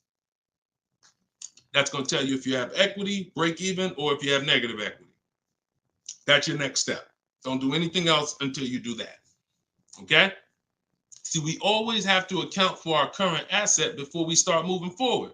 What happens if he has $3,000 in equity? That means he has $3,000 he could either apply towards his next deal, or he could put that money in his bank account and, maybe he leases the next car with no money out of pocket. So equity assessment always comes, even before we budget, before we plan our mileage, before we do anything, equity assessment is what we do. All right? All right, shoot that next one up. Shoot that one up from Instagram if you got it, Dolan. It might have took you a minute, but because we got it's comments from everywhere, y'all. No matter. Okay, here we go. For your calculator, why doesn't it negotiate to the lowest offer? My calculator is the best. My calculator is the best thing that exists because it takes all the offers you get. By the way, y'all, what she's talking about. And you got to be specific because I do have multiple calculators that I've created in my book, multiple softwares where you plug in stuff and it spits out so one of the calculators that I have is the counter offer calculator. So we never accept a deal until we send a counter. So what we do is we take the counters. We take all the offers we get, we plug them into my calculator. Whether it's a lease or whether it's several types. One is for leasing, one is for cash purchases and financing. Now, when you're financing, you're always getting your deals with tax and everything included, all in. So what it does is it takes all the offers, you plug them in, and then it spits out which one is the best, and it counters everyone based on the best offer. So let's just say a dealer says, I'm going to do a 1.1% lease. And then this dealer says 1.2, this dealer says 1.3, 1.5. It's not countering all the high offers based on their high offers. It's countering all the offers based on the lowest offer. Because if the 1.1% lease was presented to us, that means any of the dealer could have did it. So now we're calling out the 80% and letting them know that if this dealer offered me 1.1%, then you all could have done it too. You're just choosing not to do it, in which case that's what the 80% do. So we counter every single one. We even counter the lowest one. And some people in the group will say, Deshone, man, this dealer is the lowest, man. Should I be countering them for another $50 less? I say you must counter. Because you don't know if there's another $10, $50, $20. If you don't counter until a person tells you there's no more room, even if they're the lowest, that's not the best deal. So sometimes you counter the lowest offer, and the lowest offer will be like, listen, man, I gave you my best shot. I got nothing else. We know they're telling the truth because we got 4 or 5 other offers that are much higher than that. Sometimes they'll be like, listen, I can't do that $50. I get you another $10. That's the best I got. We know they're telling the truth because all the other offers are a whole lot higher. So that's the way the counter offer calculator works. It's gold. It's gold. So all right, we had an hour and 19 minutes. We try to keep these broadcasts about an hour and 15. Every now and then we go a little over, but listen, y'all, we are live Monday, Tuesday, Thursday, and Friday, 12 p.m. Mark your calendars, 12 p.m. Eastern time, 3 p.m. Eastern time. I'm hoping to, in the next couple of days, have a link in my bios so that people will be able to actually go to our calendar, put a reminder, but you know it. 12 p.m. Eastern time, 3 p.m. Eastern time, Monday, Tuesday, Thursday, and Friday. And this whole broadcast is sponsored by, if you just jumped on, I'm the creator, I'm the author of the book, the digital book, Cars from Home, 7 Steps to Saving Time, Money, and Avoiding Dealerships. You can get it for 75% off. It's normally $97, but as long as you get there before the timer hits 0, you can get it for $24 in my TikTok bio, in my Instagram bio, or you could go to deshonesbook.com in the comment section on YouTube or Facebook, get your copy for 75% off. I'm also the creator of the Cars from Home video library, and I've coached over probably 1,500 people now since 2021. So we've been doing this. Everything I'm teaching you is proven. And I'm going to tell you, just like I tell my coaching students, when you get my book, see, I don't do questions and answers for my book, y'all. See, there's people who DM me. First of all, I don't even see DMs. The reason why I can't do question and answers because there's no other author that does it. So I make myself available probably more than anybody. But when you buy the book, trust the process. If you don't see me say do it, don't do it. Do everything I say do. I tell everybody, even if they're in my coaching programs, you must trust the process that I'm giving you, and you got to unlearn your old process. Don't even think about your old process. Use my process, and I'll lead you to where you want to be at. Guaranteed. All right, so get your copy. I will see y'all all on the next broadcast. Tell your friends. Welcome to the new followers. Welcome to the new subscribers on YouTube. I appreciate y'all. We'll be back for episode 5. God bless you.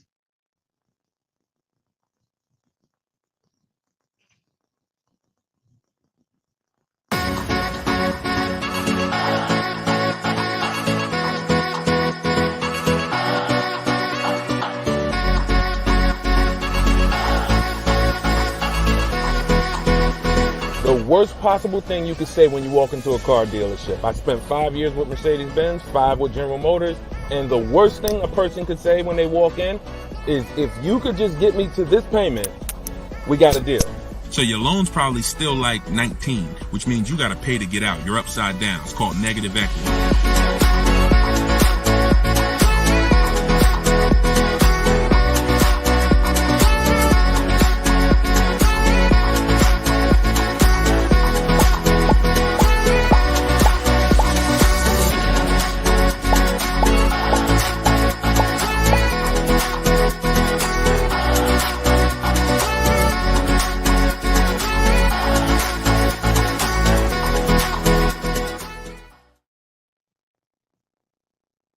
What's going on? What's going on? Welcome everybody to Wednesday, 12 noon car shopping Q&A. This is episode 5. We do these live shows 12 p.m. We're not going to usually be doing Wednesday, but I said, you know what? Let's throw in a special 12 p.m. Wednesday. So we are actually live. I know some of you may watch the broadcast because we do rebroadcast these lives, but this is actually live, and we're going to be talking and taking questions right now. So as you come in, if you could hit the share button and tag a friend. I'm just getting us up on TikTok right now. I got to make sure I keep people out who are under 18. So come on in. I'm going to share this. If you don't know me, if this is your first time seeing a show with me, type the number 1. Type the number 1 if this is your first time. Welcome back to people who have been here with us in the past or in previous shows. My name is Deshone the Auto Advisor. I spent 14 years in the car business, 5 years with Mercedes, 5 years with General Motors. And now what I do is I show people who want to learn how to car shop from home and how to save more money from home than they're ever going to save in a dealership. So I'm the author of the book, the digital book, Cars from Home, 7 Steps to Saving Time, Money, and Avoiding Dealerships. And I'm also the creator of the Cars from Home video library, which is a step-by-step video platform. But anyone who's on here for the next 30 minutes, you can get a copy of my new book, Cars from Home, in my TikTok bio at 75% off. It's normally $97, but for 30 minutes, you can get it in my TikTok bio for 75% off, Instagram bio for 75% off. Or you can go to deshonesbook.com in the Facebook comments or in the YouTube comments. But let's get busy. Get your copy for 75% off. Everything I'm going to be talking about on this show, once again, this is live. It's Wednesday. This is a 12 p.m. noon show. So for those of you who may have seen the broadcast, this is actually live, so we can start typing our questions in. And my man Dolan's going to pull those questions in as you guys type them. And we're pulling questions from TikTok.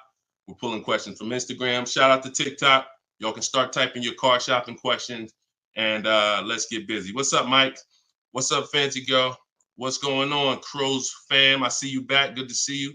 What's up, Manly Snacks? Good to see everybody coming in on TikTok. And as you come in on TikTok, can y'all start tapping the screen? If you're going to spend 10, 15 minutes with us, start tapping the screen, shooting those likes up. And then my man Dolan is going to bring in the first question when y'all type it. So Instagram, make sure y'all typing. Sometimes Facebook and YouTube, we notice y'all are a little slow. We need y'all to get a little faster because TikTok always types their questions fast and Instagram usually types their questions fast. But Facebook, y'all got to get a little faster with y'all questions. So we know that y'all going to step up today and start getting your questions in. All right. I see one that came in from JC. You want to pull that one up, Dolan? On YouTube? Okay. Our best deals, are they made from the comfy confines of our home, or should we hammer it out at the dealership going toe-to-toe, jab for jab with the salesman, finance, and sales managers? Well, you have no leverage when you're face-to-face with someone. And leverage is what gets you good deals. Leverage is what, oh, we up to 500 likes on TikTok already. Shout out to y'all. Keep tapping the screen. Appreciate y'all. And tag a friend. Everybody bring your friends over. They need this just as much as you do. So what JC from YouTube just asks is it better? He's basically saying, am I gonna lose something by not being in the dealership face-to-face with a car salesman? You know, am I losing something? And it's a good question, but you're losing something by being there. And let me explain why. You're losing something by being there because your leverage in a negotiation, it comes from you talking to other people and having other offers. Let me give you a real example so that you can really understand that. When people are negotiating for your business, you're going to save the most money without trying. You go into the supermarket. Do you have to try to find the best deal on laundry detergent? Do you have to try to find the best deal on, anything, spaghetti sauce? No. Why? Because companies are actually hoping that you look and see that they're the best deal. Hey, look, we're on sale this week. Hey, look, choose us. They're trying to get your attention. They realize they're competing with all these other brands and they don't mind. So even with the TV, I always use a TV for example. If you go out to buy a TV right now, is anybody on here worried about overpaying for a TV in 2024? Anybody? And I always want to remind people, as you new people come on, this is live. This is Wednesday, our 12 p.m. live call. So our 12 p.m. live show. So you can ask your questions. This is not our rebroadcast. So what is anybody on here worried about overpaying for a TV? Anybody? No. Why is that? Because you already know that companies are competing to sell you a TV. Sony, TCL, Samsung, all of these companies are competing. Therefore, you're not gonna overpay. That's what we bring to car buying. In a nutshell, y'all, if I can wrap up what I'm trying to show you with Cars from Home, the reason why my brand is called Cars from Home, my book is called Cars from Home, my library is called Cars. The reason is because it's a mindset. It's a mindset. You're bringing the same mindset you would bring to shop for your TV to cars. And you don't overpay. You don't have anybody on here worried about having buyer's remorse for the TV. Look, Fancy Girl, Kiki, no. Look, RJ Newscom, no. Look, Patrice on Instagram, no. So no one on here is worried about overpaying for any of these items that years ago, we used to be worried about overpaying for TVs, but not anymore. So when you start staying at home and getting multiple offers and kill your programming that the car business has programmed you into thinking that you need to go in, then you're going to see how much money you save quicker. Okay? Who's not a good negotiator? As you come on, I want y'all to answer this question. Who's not a good negotiator? I see you, Yayo. I see you. Okay, I see you, Fun Times. Welcome, Tone Bud. Who's not a good negotiator? Just type me if you're just, Deshone, it's not my thing. I'm not really, look, Crow's fan. No, I'm not. What's up, Tom? Julia? So all of these, look, John C. on Facebook. No. William on TikTok. No. All of these people are not yet. Danny on Instagram. So what I want to tell y'all is you no longer have to think you need to be a good negotiator to win with buying cars. You're going to start making people negotiate with each other. And that's multiple offers. So if you're buying your next car and it's a new car, you're going to get at least 5 offers from 5 different dealers. And if you're leasing your new car, you're going to get at least 5 offers from 5 different dealers while you're at home. And if you're buying a used car, you're going to stay at home. You're going to look at the entire used car market on all the marketplaces. I teach 8 marketplaces. You need to be everywhere a used car is. These are like if you were buying a TV, to continue to use that example, you wouldn't just be on Walmart.com, but not be on Amazon. You wouldn't skip Best Buy. You wouldn't skip PC. Wherever there's a TV, you would be. It's the same thing. And y'all are going to save more money than you've ever saved, easier. This is how you take control and have your confidence, and you are empowered. Okay?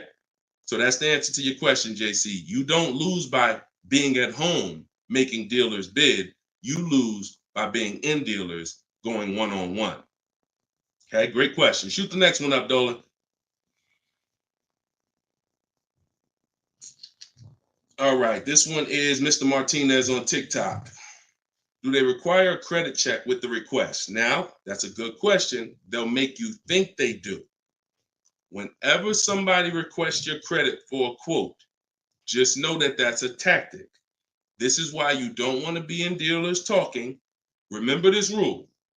Never talk numbers for a car in the dealership. Okay? Never talk numbers in the dealership. You want to only test drive the car. Now, it's a little different with a used car. New cars, leases, never talk numbers in the dealership because you have no leverage there. It's continuing to go back. You have no leverage inside the dealership.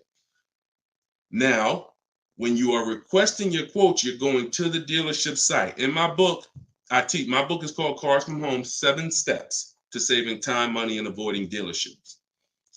Everything that I'm teaching y'all is out of one of those 7 steps.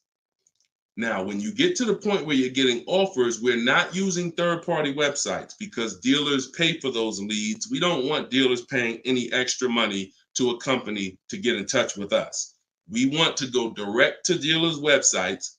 This takes 20 minutes. If you do it my way, you're going to the dealer's website. In my book, I have a link to the dealers, each brand. You put your zip code in and it'll pull up all the dealers. Now, as you go to these dealers' websites, you're doing a copy and paste. Copy and paste. And now, what are we saying in that first message? What we want, what we're looking for, when we can purchase. We're not talking about numbers yet. We just want to see who has a car. Now, once we see who has a car, now my strategy that I like you to start using, and some of you who have my book, you've used it already, is the 25 to 5. 25 to 5 is when you're connecting with 25 dealers online, and the goal is to get 5 offers. So, and the reason why we get 5 offers is because 80% are overpriced. So 4 of those 5 offers are usually going to be overpriced. That's when you know you did it right. So when we're getting our quote request, one dealer might say, oh, I can't do it without credit. One of the things we say when we're requesting quotes for a lease is assume tier 1. Now, for those of you who are purchasing, not leasing, you're going to request quotes all in. Taxes, fees, everything in. Now, there are people who are going to try to knock you off your game. Some of you know, if you have my book, I have scripts for everything they're going to say, because I used to have to use these templates. You're going to hear stuff like, oh, we need you. When can we get on the phone? Can we just have a quick phone call? My script for that is I'm going to be handling my whole process from home. I'm only going to be talking to the person who actually makes the best offer.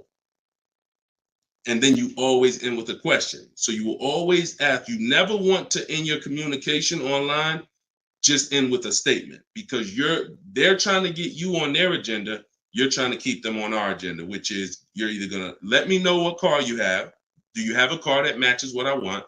Second, once I confirm you have a car that matches what I want, can you give me an offer for it? That's what we want. And everything we do is to stay on that agenda. Does that make sense? When you're leasing and you're buying new cars, you have to have an agenda, because, again, I'm trying to teach you, I want you shopping with strategy. I've been doing this helping people since 2021. We've helped over 8,000 people, probably 6,000 with my book, another 2,000 with our video program. So this we know works. I'm not telling you something that I'm hoping works for you. You just have to do it. But what you're going to have to do is stick to the agenda and realize that my only two purposes is to find out, does a dealer have a car that matches what I want? And can you make me an offer on it? That's it. And now I have scripts in my book that do that. For all of you who just came on, this whole show is sponsored by my new book, Cars from Home. And you can get your copy for 75% off. It's normally $97. It's a digital book because I need to update it as things change in the market. And if you got a print book, if I printed a book and now I mailed you a book, now you got the book and it works now, but when you go to use it a year from now, some things may change, some websites may change and whatnot. Now you got to buy another book. So this book is a one-time, you get upgrades as I upgrade it, and I probably updated it at least 4 times since I launched it. So get your copy for 75% off in my TikTok bio, but you only got 30 minutes. Once 30 minutes passes, it goes back up to $97, which is still a great price, by the way, because you're going to save thousands of dollars using it in my Instagram bio and my TikTok bio. So you're never getting to the point, Mr. Martinez, where you are giving a person an opportunity to run your credit, because everything you're doing is at home requesting information. So as long as you get into the business of being at home, writing and requesting prices and seeing which dealer is going to offer you the car for the best price, you're never going to be in a position where you need to be giving your credit, because there's no reason. And if you give your credit, you really fell for the game, because now they locked you into them, which is the goal. So no reason for everybody, no reason to give credit to give somebody our credit to get an offer. All right, go ahead, Dolan. Next one. Type your questions. I see a lot coming in from Instagram. I'm in the dealership right now. Vital on Instagram. Keep that up. Keep that up, Dolan. Vital just said I'm in the dealer right now. Now, if you're there negotiating, then you're never going to get the best deal. You're never going to get the best deal. Understand, y'all, I'm not playing games. For those of you who don't understand what we really do here, like, this is Greg right here. Greg used our strategies. He got a $56,000 Kia EV6 win. He got it for $527 a month on his lease, no money down. That's through bids. That's not through negotiations. Danielle's lease, $44,000 Audi A3. She got it for $550 a month, no money down. You know, this is on a purchase here. Sean bought, and some of you may have these cars and look at your payments and you're going to say, Dad, Deshone, I got that same car, man, and I ain't get that price. That's why I'm trying to tell you to listen. And like, we're not regular here. And sometimes I think, like, I'm not the public. I could be in the car business making $200,000-$300,000 a year if I wanted to. This is not God's plan for me. I'm trying to give you the game, but you got to understand who I am. This ship has sailed. We've been doing this for thousands of people since 2021. If you just now here and you just finding me and you haven't used my stuff yet, like, you missed it, but understand, don't keep missing it. This Sean, he got this F-150 Lightning XLT $73,000 truck, brand new truck. He saved over $20,000 getting bids my way. And the people who learn from me, they're never going back to the old way. They're never going back to negotiating and dealing. It only take one time for you to use what I'm telling you and see how quick you buy cars and see how much money you save to realize, oh shoot, I'm never going back to that old way of car shopping again. All right. So if you want to do it, you need to leave that dealership. Unless you're just there to test drive, that's different. So Instagram. Considering leasing a car, but feels like it will keep me constantly having a car payment if I choose to keep leasing at the end. Could you please explain the strategy to leasing versus financing? Absolutely. So when you're leasing, so this is a great question.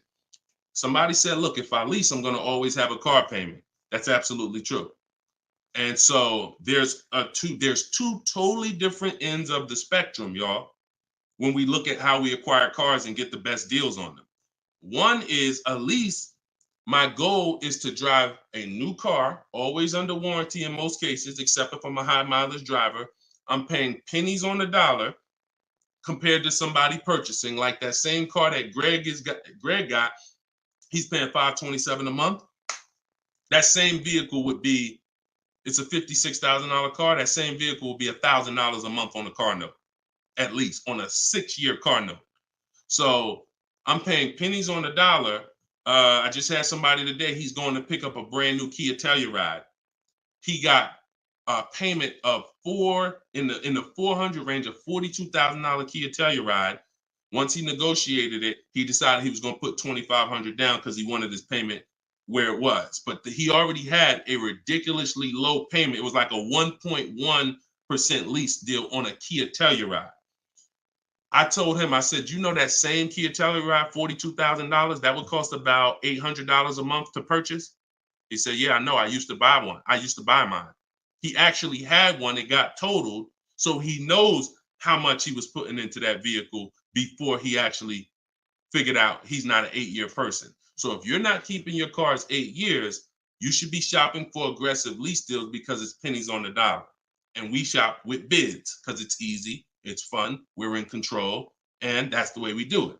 Now, the other side of the spectrum are long-term vehicles that are going to be what we call a keeper. If anybody who has a keeper in their household, type a K. If you have a vehicle in your household right now that you've had for more than 8 years, type a K. Type a K. Type a K. As you come in, y'all, could you hit, if you're on Instagram, could y'all hit that paper airplane? It looks at the, like at the bottom of the screen. It allows you to share this broadcast with your friends. And could everyone who shares, could you share this broadcast? It does help. It matters. And I'm never going to stop asking for it. And I'm never going to stop appreciating the people who share. I appreciate you guys.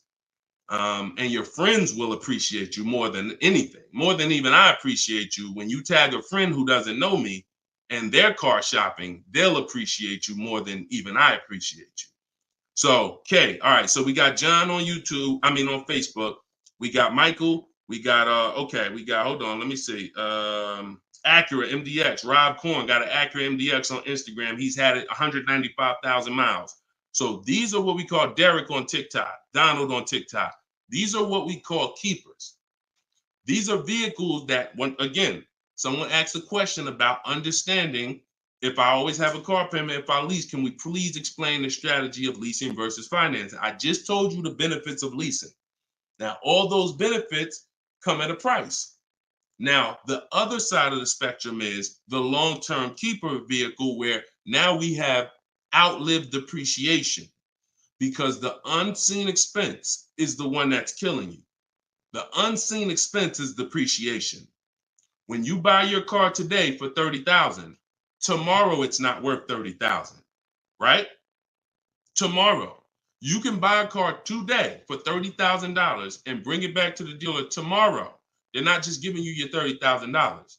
You've lost money in one day. That's depreciation. Now you can sit that car outside your house and you can have that car. You don't drive it 1 mile. You never even touched it. And you go out there and a year later, is it worth $30,000? No, right? You never told, but Deshone, I didn't even drive it.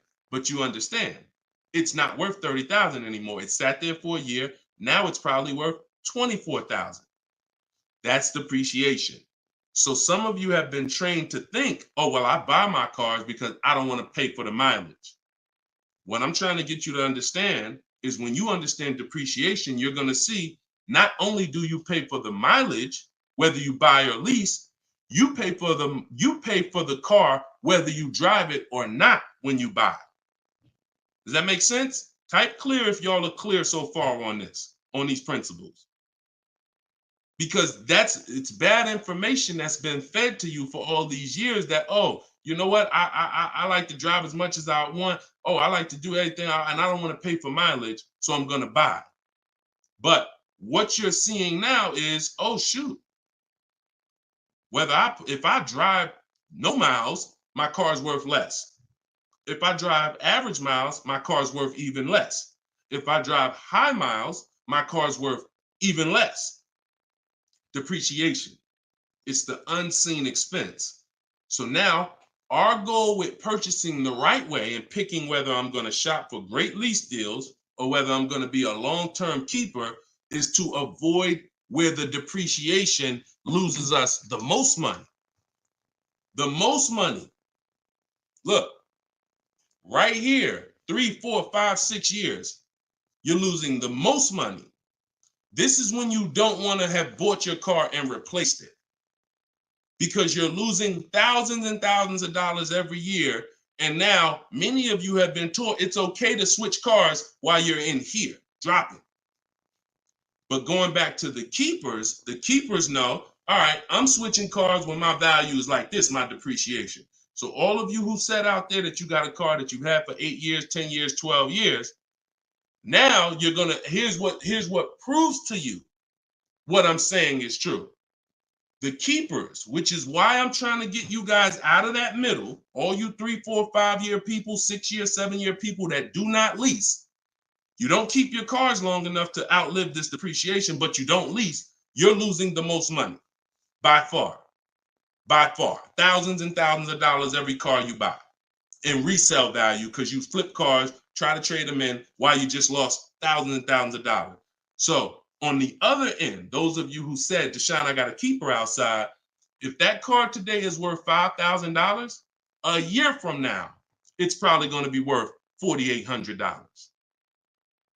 That means you're no longer losing value like this. You're only losing value little by little, and you've outlived the depreciation.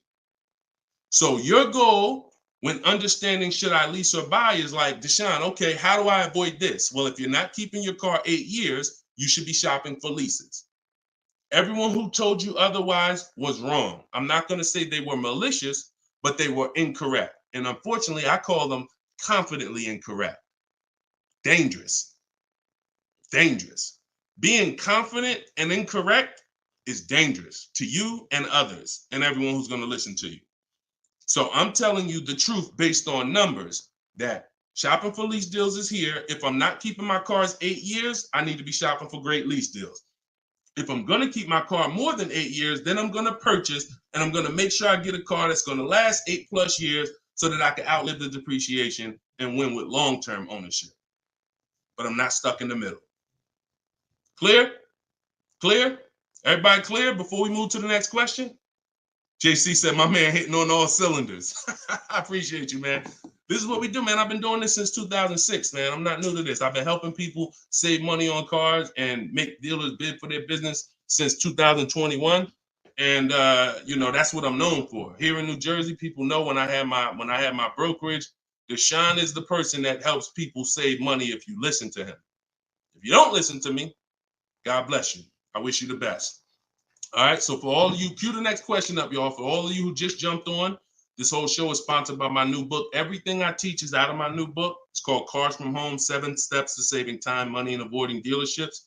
It's normally $97, but as part of our launch, you can get your copy for 75% off. It's a digital book. It'll be in your inbox in literally 3 minutes. And if you're on TikTok, you won't leave the broadcast, so you don't have to wait until the show is over to click the link in my bio, get your copy, and then you can come back and listen to the rest. Same thing on Instagram. And we got something in the comments for Facebook and YouTube. You guys can click the comment section, or if you're watching us on television, you can scan the QR code with your phone.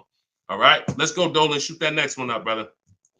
Let's keep these questions coming, y'all. Keep typing them. And again, we're live right now, Wednesday. This is our Wednesday 12 p.m. live stream. I want to make sure I keep saying that because we broadcast these shows all day long so that some of you could tell your friends if they missed the live show, they can still see the broadcast. But right now, it's Wednesday, and this is our 12 p.m. live. So ask your questions. This ain't a rebroadcast. JC said, could you please share with us your insights on how to best eliminate dealer add-ons, addendum lists from the deal? Example, windows etching, low jack, nitro in the tires, Scotch guard. Okay, you name it, whatever.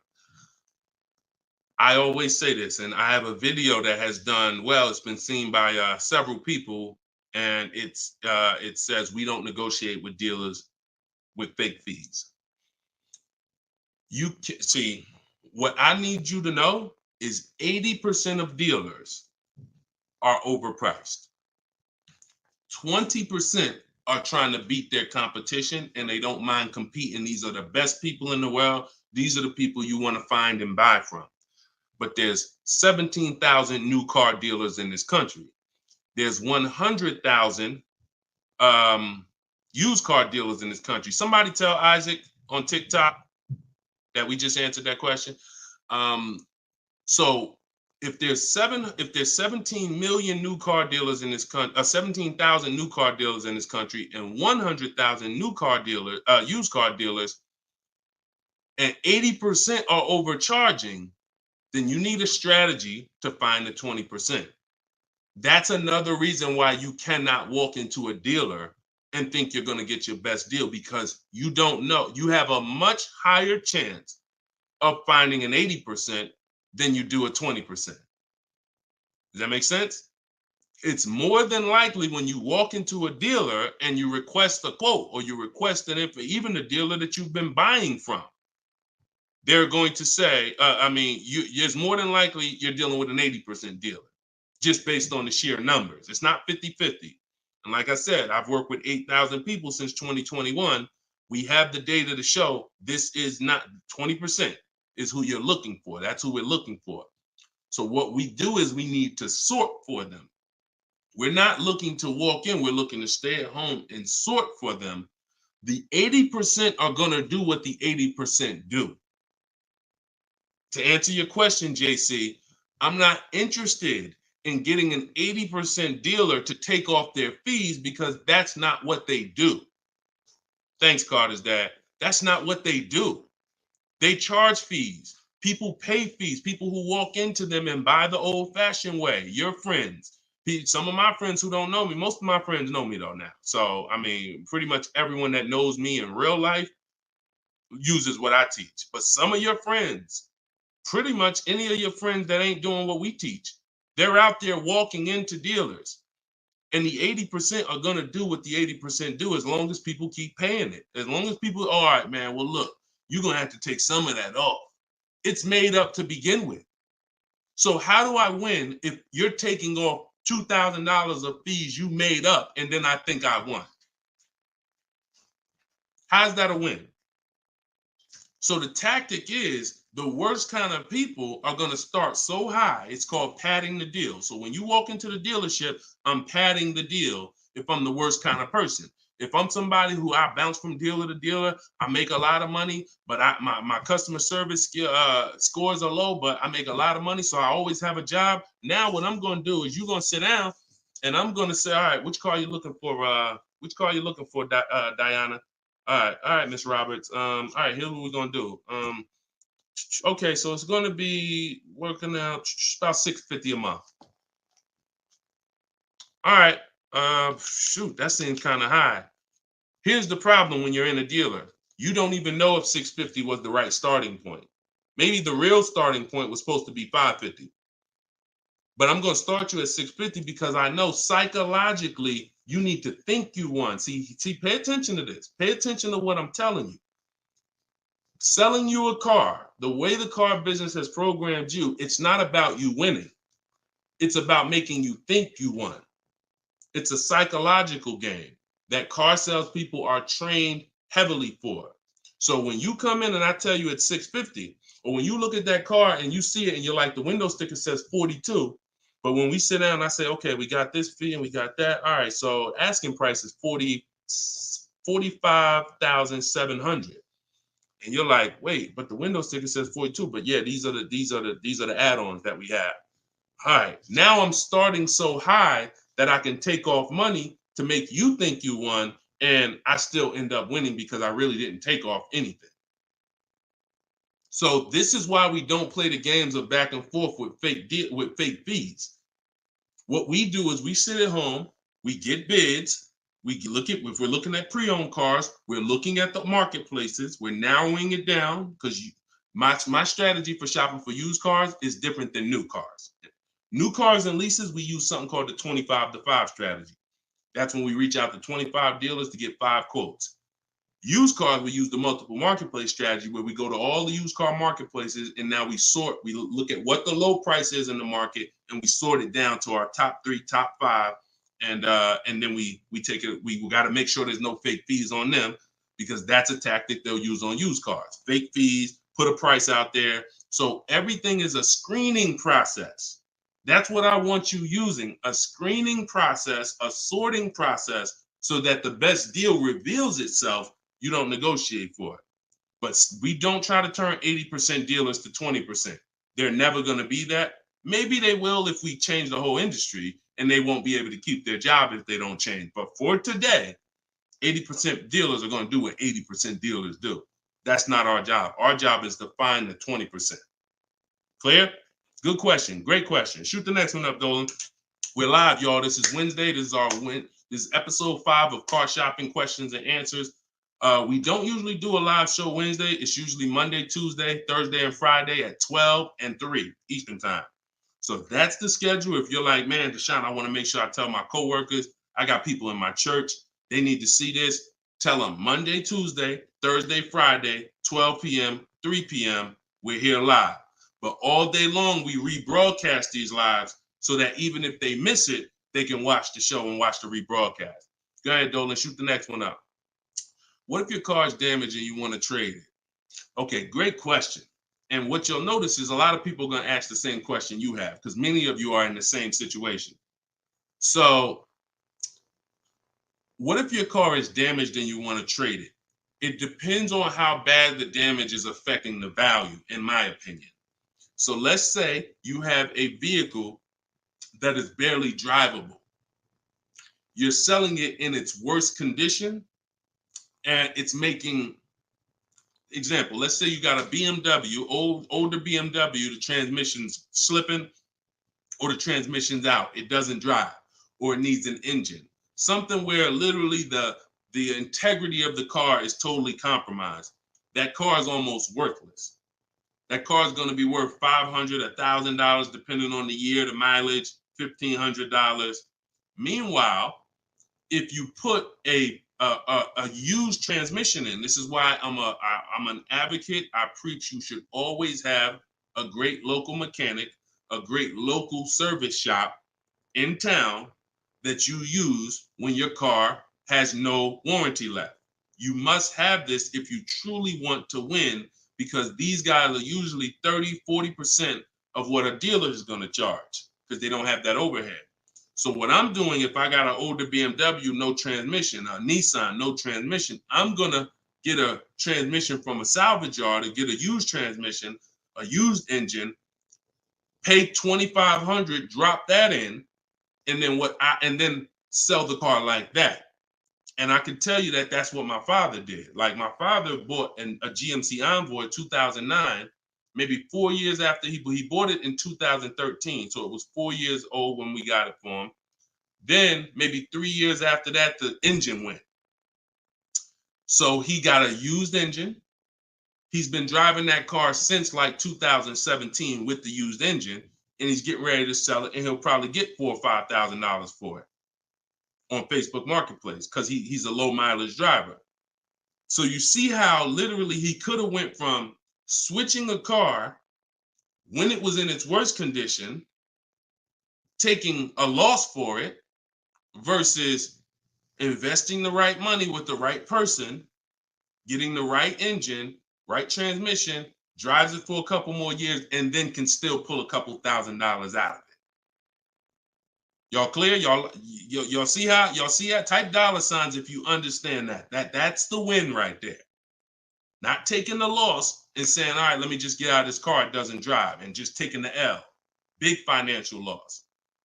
Now, if you don't have major damage, then I wouldn't say fix it. If you're gonna go and you got a couple nicks on the car, then it might cost you $500-600 to get the nicks touched up, but then the value of the vehicle only changes by $500-600. So it was really a wash. You put $500 out, the car's worth $500 more. You want to only repair stuff that when you spend the money, you get double back what you spent. I put $2,500 in, it increased the value of my car by $5,000. And that's typically my opinion and my rules on how I like to operate when it comes to damage. Yes, I'm actually live right now. And why is your name the Auto Advisor? We got the Auto Advisor on TikTok. Go ahead, shoot the next one up, Dolan.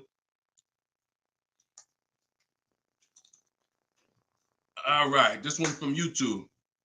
Alberto Romo. My car has some equity. Dealer called me if I want to trade for a new one. Car has less than 30,000 miles. Should I do it? Who's getting calls from dealers right now begging them to come in and look and let them buy your car? Who's getting calls? Who's getting emails? Who's getting letters right now from dealers? Fancy Girl Kiki said me. You're getting calls. You're getting calls. You're getting emails. You're getting letters. Hey, Ruben, we'd love to buy your car right now. Hey, Isaac, we could get you out of your car early. Come in right now. A lot of you, right? I see a lot of you.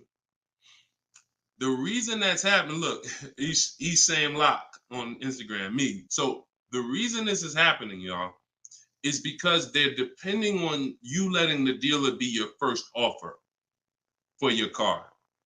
Now, see, dealers know they're getting outbid right now. They're not able to buy as many cars as they used to because people are getting used to, I mean, it's almost a curse word in my book. We don't use this word. We don't use the word trade. And some of you who have seen me in the past, you know, we don't use the word trade. There's only one scenario where we need to trade, and that's if we have too much negative equity. The reason why we don't trade is because trading is not a bidding system. There's 3 transactions that you've been trained to give to a car dealer. One is buying a car from them. That's its own transaction. I bought a car from you. The second is getting the loan from them. That's another transaction. I got a loan from you, because there's other companies out there that only give loans. They don't even care if you buy a car. They don't sell cars. They give loans. That's a clue that there's money in the loan business.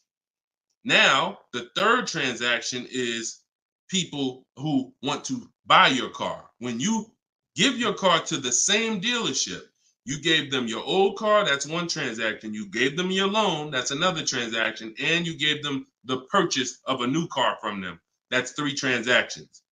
And most times you didn't get bids on any of them. That's how you're losing money. You're probably losing $2,000 here, probably $1,500 on the loan, and then maybe another $1,000, $1,500 on your car that you gave to them. Hidden money. See, I'm not just here to teach you how to car shop from home the right way, strategically using my system. I'm also here to reveal to you the hidden money that you haven't seen in your car deals. So you got to stop doing combining transactions. That's why we don't trade. We get offers in my book, step 2. My book is 7 steps. Everything I teach is 7 steps. Those 7 steps won't change. First step is most important question. That's leasing versus buying. How many years you keep in the car? Second step is equity assessment. I need to get offers for my current car, my current lease, see if I have any equity, see if I can break even, or see if I have negative equity.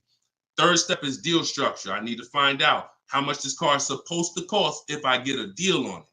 I'm budgeting for a deal. See, we don't budget based on how much I could afford. I'm budgeting, I'm looking at a car if I'm going to lease and saying, if I'm leasing, this is what a good deal would be on this car. I'm budgeting if I'm purchasing, this is how much I'm coming up with. Watch this. Many of you go in and you've been, I only want to spend no more than $500 a month. Or hey, I only want to spend no more than $30,000. You end up spending $570, or you end up spending $31,500. Or they say, hey, yeah, we got you to $30,000, but what about the taxes? All right, well, I guess I'll just put that on a credit card. So you end up going over budget because you shop with your max budget in mind. We never shop with our max in mind. We shop with multiple goals below our max, so that we always, no matter where we land, we're under our max budget. That's step 3. Step 4, we do something called shopping, not buying. We don't mix the two with my system. Shopping is deciding what you want. Buying is step 5 when we go into the market and we start getting offers on what we want. But when you get to step 5, you're in the market getting offers. Step 6 is paperwork and protection. All that paperwork that you need to know. All right, do I need this product? Warranties, all of that is step 6. And then step 7 is delivery. So everything I'm teaching you falls under one of those 7 steps. And I'm trying to get you to use a system instead of winging it. If you don't wing it, you'll be fine. But step 2, Alberto, is the equity assessment, where you're getting offers to find out what your car is worth. You can give the dealer an opportunity later to beat it, but you need to know. That's why we don't respond to those. Hey, come on in. Let me look at your old car. Let me buy your old car. Hey, come on in. Let me see. You need to call your bank for a payoff, and you need to go to CarMax, Driveway, Carvana, Kelly's Blue Book Instant Cash Offer, AutoNation Sell My Car, Car Guru Sell My Car. Take you 20, 25 minutes to do your equity assessment, and you got real cash offers that you'll know if I have equity in my car, and you'll know these people can cut me a check in an hour. And now let me go prepare to shop for my replacement car, because these companies already bid on my old car. Type clear if y'all are clear on that. That's the equity assessment. That's my 7-step system. That's why my book is called Cars from Home, 7 Steps to Saving Time, Money, and Avoiding Dealerships. All right. All of you could get a copy. You could get your copy for 75% off. It's normally $97, but as part of our launch, you can get it in my TikTok bio for 30 minutes for 75% off. Once the timer goes back up, once the timer expires, it's back up to $97. So get your copy before the timer runs out. Same thing with Instagram. Go to my Instagram bio. You'll have it 3 minutes and you come back to the show. And if you're on Facebook or YouTube, we got links in the comment section for you. All right. Great question, though. Look, go ahead. Shoot the next one up, Dolan. I said, this man, bro, spitting gold fire for real. I hope this isn't going over anyone's head. Me too, bro. Listen, me too. Keep that question up. Fancy girl Kiki from TikTok. But me too, bro. Like, I'm sitting here, man, and I pray every day that the Lord help me to look. I want you to even see. I gotta unlearn. That's why I represent this brand. I got to unlearn. Like, I have been programmed, and the people who programmed me have actually programmed me because they make more money by me staying programmed. So some of you, it's unfortunate, are not going to spend $24. You're not going to spend $24. Now, I had people get the book for $97. It's people that might be on here that say, man, I got the book before we even had this sale. $97, but some of you are not going to spend $24 to get the book. But you want to go into a 5-figure transaction, a 5-figure, $10,000, $50,000, $100,000. Some of you who are buying luxury vehicles and exotics transaction, but it's something about not, and that's just unfortunate. All right, Fancy Girl Kiki from TikTok. Is it true that you can have your down payment go towards your payments? So, all right. So when we're working out our loan, again, this is still combining the loan and the purchase of the car. Because when you're actually trying to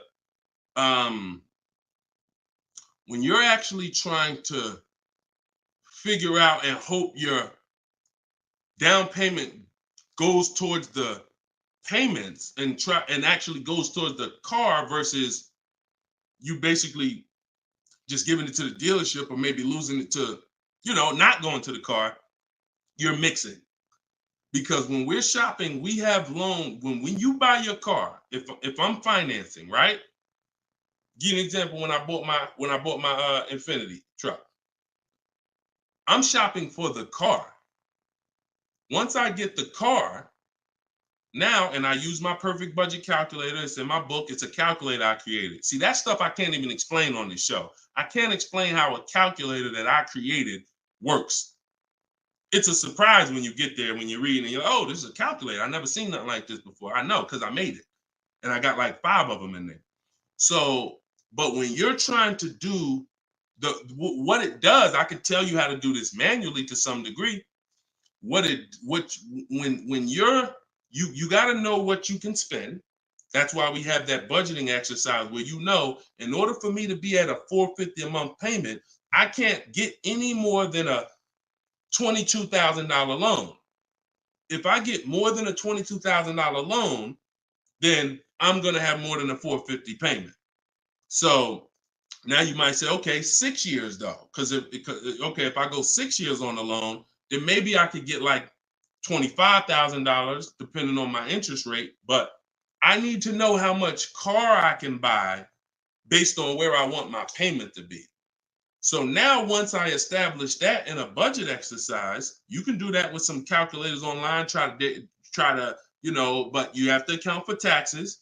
The reason why these calculators don't work well, because they're not going to account for the taxes. They're not going to account for, any down payment you want to put in, and they're not going to account for any equity you may be getting. And then they're not going to give you these goals for, all right, a 5-year loan or a 6-year loan is 2 different prices.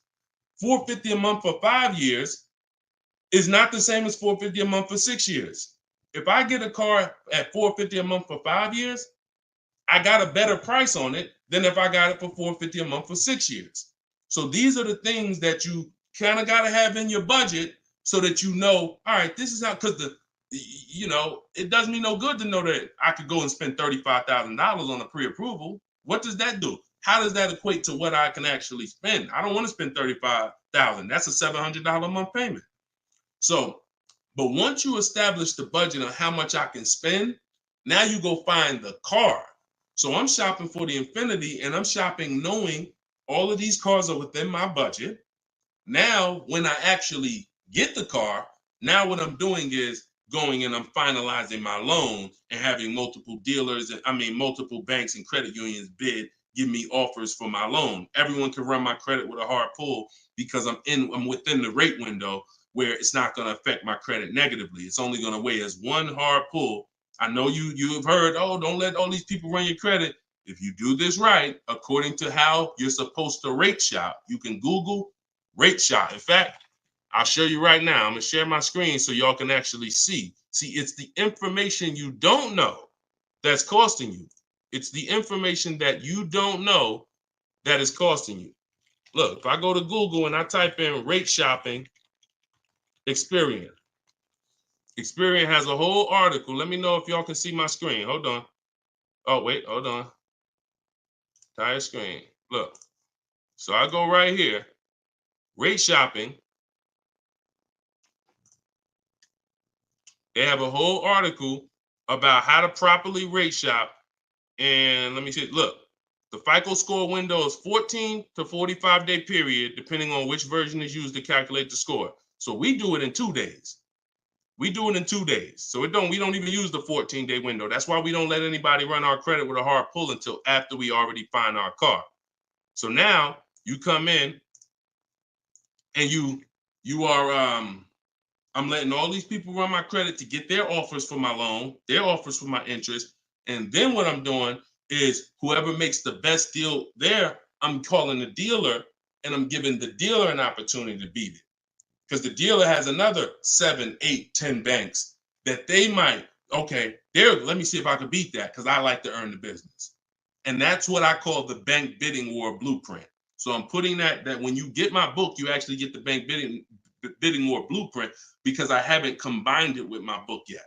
It's going to take me probably about 30 days to combine it into my book So I just send the book and I send the bank bidding war blueprint. That strategy right there is called the bank bidding war.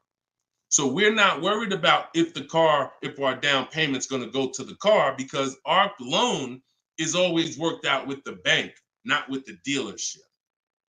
Okay? Separate these things. When you start separating these things like I want you to, you're going to see I can't get into the same trouble I used to get into. Okay? Go ahead. Shoot the next one up, Dolan. Great question. Are you even actively selling cars, or are you just selling books now? No, we're all in the education business. I haven't sold cars since 2020. TikTok, what's the best way to approach a used dealership? From home. All the marketplaces. So you don't want to, if you're shopping for a used car, you cannot afford to miss a place where a used car is. What does that mean? Car Gurus, Auto Trader, Carfax.com, CarMax.com, Carvana, Driveway, eBay Motors. There's 8 marketplaces that we use. Vroom used to be on there, but Vroom's out of business now. So, and we don't use, people will say, why don't you use Auto Tempest because it pulls inventory from all of it. We don't use a third-party site, because what it's doing is pulling, it's not going to pull all the inventory, because no one's going to give this third-party site permission to just pull all their inventory, and now people start going to the third-party site instead of coming to them. So we just go direct to the marketplaces. And then the first thing we're doing, once we know our budget and what we can spend, we're going and we're looking for our car. But we are not going, the first thing you need to do if you want to get, y'all know, like, what I'm famous for is teaching people how to get below market deals from home. Below market deals. When you're getting below market deals, you have to realize there's 2 other categories of most people paying. Some of you have been paying market value. Some of you have been paying above market value. So below market value means there's 2 categories that we want to buy below what they're paying. Okay? So we got to have that in our mind. Below market. Like when you look at Eddie. Look at Eddie. This is 2023. This was last year. Still coming out of low inventory. He got a 2023 Camry hybrid. And the hybrids last year, they were on fire. On fire. Like, so they were still charging $2,000, $3,000 over sticker price for the, he got $2,086 under MSRP getting bids. That was his lowest bid. Okay? He said I had a 1-week window. So those of you who are like, Deshone, I need a car in a week. When you get bids, it ain't nothing. He said I actually completed the process in 4 days. So below market deals where people are paying sticker price and they think they won. You know what? Hey, you know what? The best deal is, at least I didn't get a markup, sticker price. Now, let's get back to approaching the used cars. When we open up when we get in used cars. Oh, wait a minute, yo, banana Thad, you funny, man. So when we get in used cars, so our goal before we could get a below market used deal, we have to know what the market prices are. So when we open up those marketplaces, the first thing I want you to do is look and sort from lowest to highest prices on all of them. Lowest to highest prices. Well, the first thing we actually do is start an account. You want an account because we want to get alerts of all new inventory. So we start an account on all the marketplaces that we can start an account on. Now we're going to look and sort from lowest to highest, and we're going to look and see what the low side of the market is. Low side of the market, low side of the market. Now I might say, okay, the low side of the market is about 22, 23. If you're doing it right, you're always going to have prices that are $3,000, $4,000, $5,000, $6,000 more. If you don't see that type of spread, you're not doing it right. So now we know this is the low side of the market. Now here's what comes with the low side of the market. Bad Carfaxes, frame damage, salvage titles, sketchy history, Damaged cars, that's good. That's what comes with it.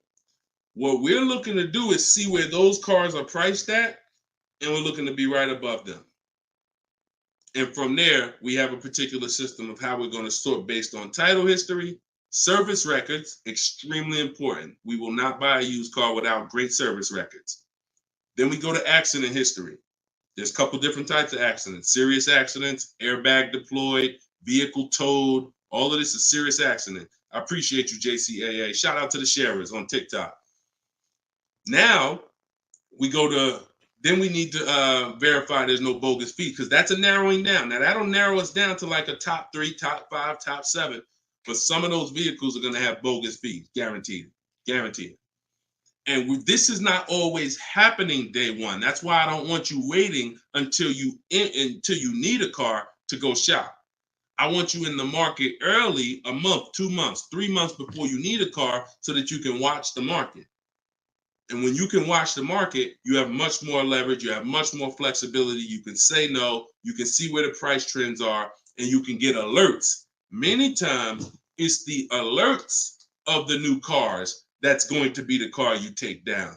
Because when once you know the low side of the market, now you're getting alerts. Every new car that hits the market, boom, soon as it hits, I can look and see, oh, that's priced on the low side.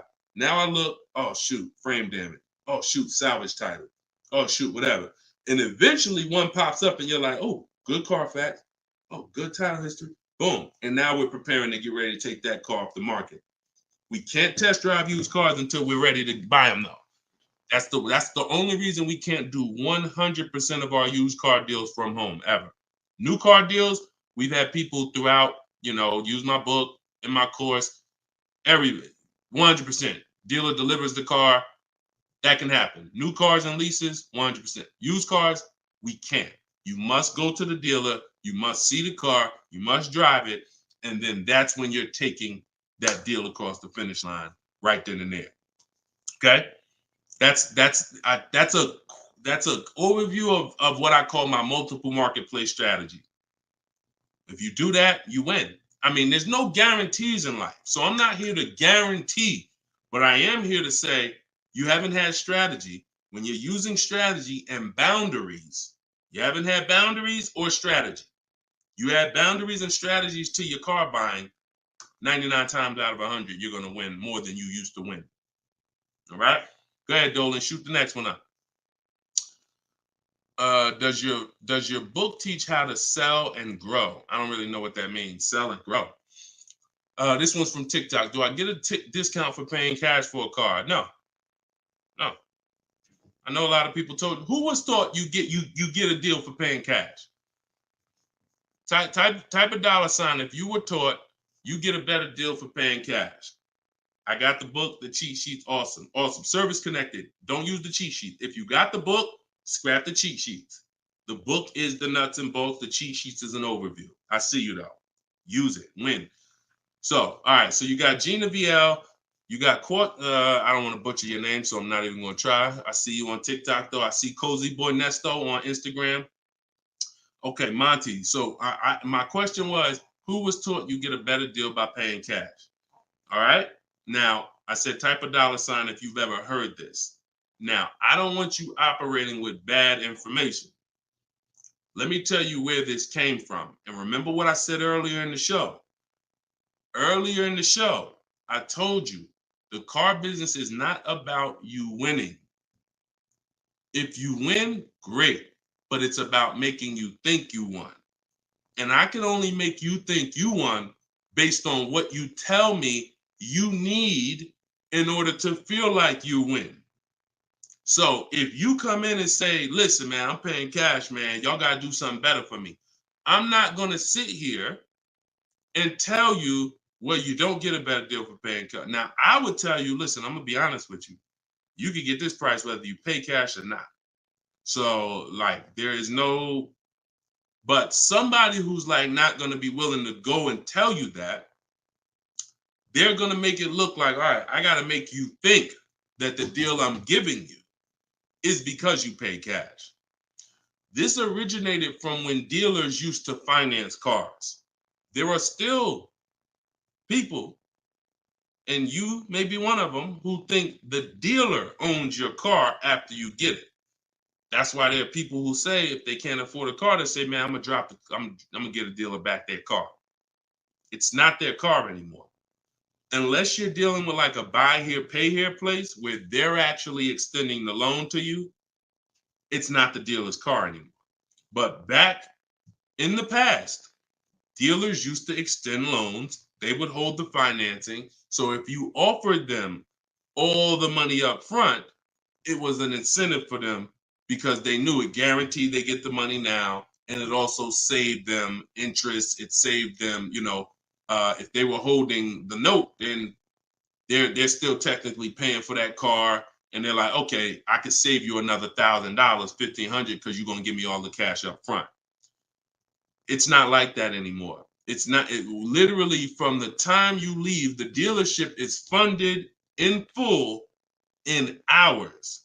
Like by the time you drive off, wire transfer, the dealer is funded for the car. The funds come from Bank of America, Chase, TD, M&T Bank, whoever it comes from, wired to the dealer. From that point, it's between you and who? Who's on the title?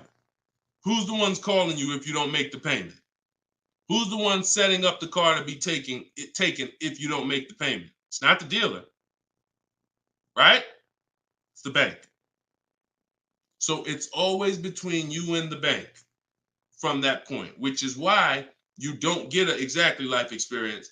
You're not getting a better deal paying cash.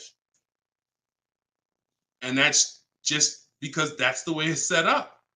Now, the rare exception that you may see, and this doesn't happen a lot, sometimes there's like a low interest rate. Like when I was with General Motors, we might have like all right, you could get 0% interest, or you could get a $5,000 rebate. Only on a new car though. But you can't do both. So if you had somebody who could pay the cash, maybe if they save more money by taking the rebate than they would if they were to take the loan. So in which case, you're not getting a better deal because you're paying cash. It's just an incentive to, you're getting a rebate. But so those are these are very rare circumstances. So I just don't want you going in and telling you that you heard that from me. And I'm just telling you that's the truth. Like that is the truth. And when you really look at how banking works and how dealerships work and the fact they don't own the car, you'll understand there's no incentive to you paying cash at all. And if you're not investing your cash, see, I want you to also think about what you're doing with your money. Because if you want to pay cash, God bless you. Pay cash. Interest rates are high. Put as much down as you can. Pay cash. Get the loan out of there as fast as possible. If you're paying 6, 7, 8, 10%, 12%, get the loan out of there. Pay it off or make a large down, only finance a small portion of the car. But if the rates are low, which at some point we do believe rates will be low again, or I always tell people in the bank bidding war, you got to check, see if there's any special interest rates. There might be 0%, might be 1%, 2%. So if those instances exist, there are people who your money's invested. You're getting 8% on your money. You're getting 6%. You're getting 10%. You're in real estate. You're getting 15%. It makes no financial sense to take that money that's earning money for you out and put it into a car that is going to lose money for you. That $20,000, $50,000 you put in the car is going to be worth half of that in 3 and 4, 5 years. 5 years, it'll be worth half. So these are the things I talk about. I don't believe in one size fits all car advice, y'all. That's why I'm always saying it depends on this situation. If you're this type of person, if you're keeping your cars 8 years, you should be buying. If you're not keeping your cars 8 years, you should be selling. You should be leasing. A lot of people think, okay, Deshone, you talk about leasing a lot. I talk about leasing for people who are not keeping cars 8 years because they've been taught that they should still be buying. But I'm putting you in the strategy that's custom to your life versus what you've been hearing, which is people telling you, hey, do what I do. Only buy used cars, pay cash for them. Now, that's your situation. So anyway, so all of this is out my book. Cue the next question up, Dolan. We got a couple more minutes and then we'll wrap. All of this is in my new book, Cars from Home. It's called 7 Steps to Saving Time, Money, and Avoiding Dealers. Normally $97. You can get your copy for 75% off for 30 minutes. It'll be $24. And everything I teach is in there. You know, everything that my my students in my video course have had, my coaching. This is the same 7-step strategy that we use to get these below market deals. And I've been showing them throughout the show. So if you just jumped on, like we've been showing these deals throughout the show. All right. Go ahead, shoot the next one up, Dolan. How can we eliminate dealer add? Oh, we did that one. Yeah, we did that one from YouTube with the dealer add-on. This one's Dakota from YouTube. I have a Malibu Chevy, still drives good. However, the dealer's banged up as well as a few scratches. The door's banged up as well as a few scratches. I mean, if it's cosmetic, if it's banged up, I won't worry about the few scratches because the few scratches is really what's normal. And you know, people expect you to have normal wear and tear on the car. Some people think, hey, if I have a, you know, even with leasing, you're allowed to have wear and tear, a couple nicks, dings, they allow that. They don't expect you to bring the car back perfect. Same way with this. But if it's a big dent that would be an eyesore and you can get a company like Dent Wizard or something like that to come pop the dent out, then I would do that. That might be $200, but it might make a buyer pay, you know, $1,000 more for the car. Because if I come and I see the doors banged up, I probably want $1,000 off depending on what you asking. But if I come and see you done smoothed it out, now you could ask, and I'm less like, you know. So that stuff that you can put a little money in that gives you a bigger return when you go to sell a car. Okay, in my opinion. Okay, show and tell. I have the book. Is Maps Academy different? Yeah. Maps Academy is my video program. The book is the 7 steps. I have a video library that's 7 steps in video, and then Maps Academy is, you know, my video program, and I coach people. So we do these Zoom calls, so we make sure we answer questions. So I always say, get in where you fit in. You know, get in where you fit in. I don't care how you get the information. Get the information. You want to get it from my free videos on social media. You want to cycle through those. I got hundreds of them. Piece things together. Get in where you fit in. You want to be on the live show. Try to piece it together. You want to get the book. You want to be in the video library. You want to coach with me. Whatever. That's what I'm saying. It's no excuse. It's no excuse for any of you not to be getting below market deals when the information exists. And it's thousands of people that testify about me. I'm not new here. We got over 2 million followers. If I wasn't helping people, it would have been out by now. Somebody would have wrote by now, oh, this guy don't do what he said. I got thousands of people around this country, testimonials, hundreds that we done just grabbed, boom, boom, emailing us, yo, look at my deal, look at my deal. So it's just, you are just now discovering what we do. But understand, we've been doing this. All right. All right. All right. Go ahead. TikTok. What would be the sweet spot year in buying a used large SUV, Suburban or Expedition? Much as you could afford. You see, so when you look at quality, this is why I like to have multiple goals. Because what I like to do is I like to have a goal, right? 5-year loan, no down payment. That's one price. 6-year loan, no down payment. That's another price. 5-year loan with the money, you know, I might say, okay, if I have to, I can put $5,000 down. You know what I'm saying? Some of you, that's realistic. That's how you look at it. Man, if I have to, I got $3,000 I can put down. If I don't have to, I don't want to. That's why when you use my perfect budget calculator, which is in my book, step 3, when we're budgeting, we're deal focused budgeting.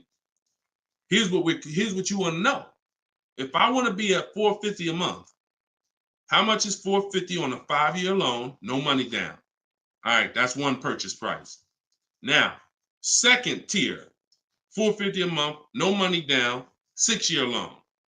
I told you, I pay more if I had $450 for 6 years than I $450 for 5 years. So that's the next step up. Then I say, okay, 5-year loan using my down payment money.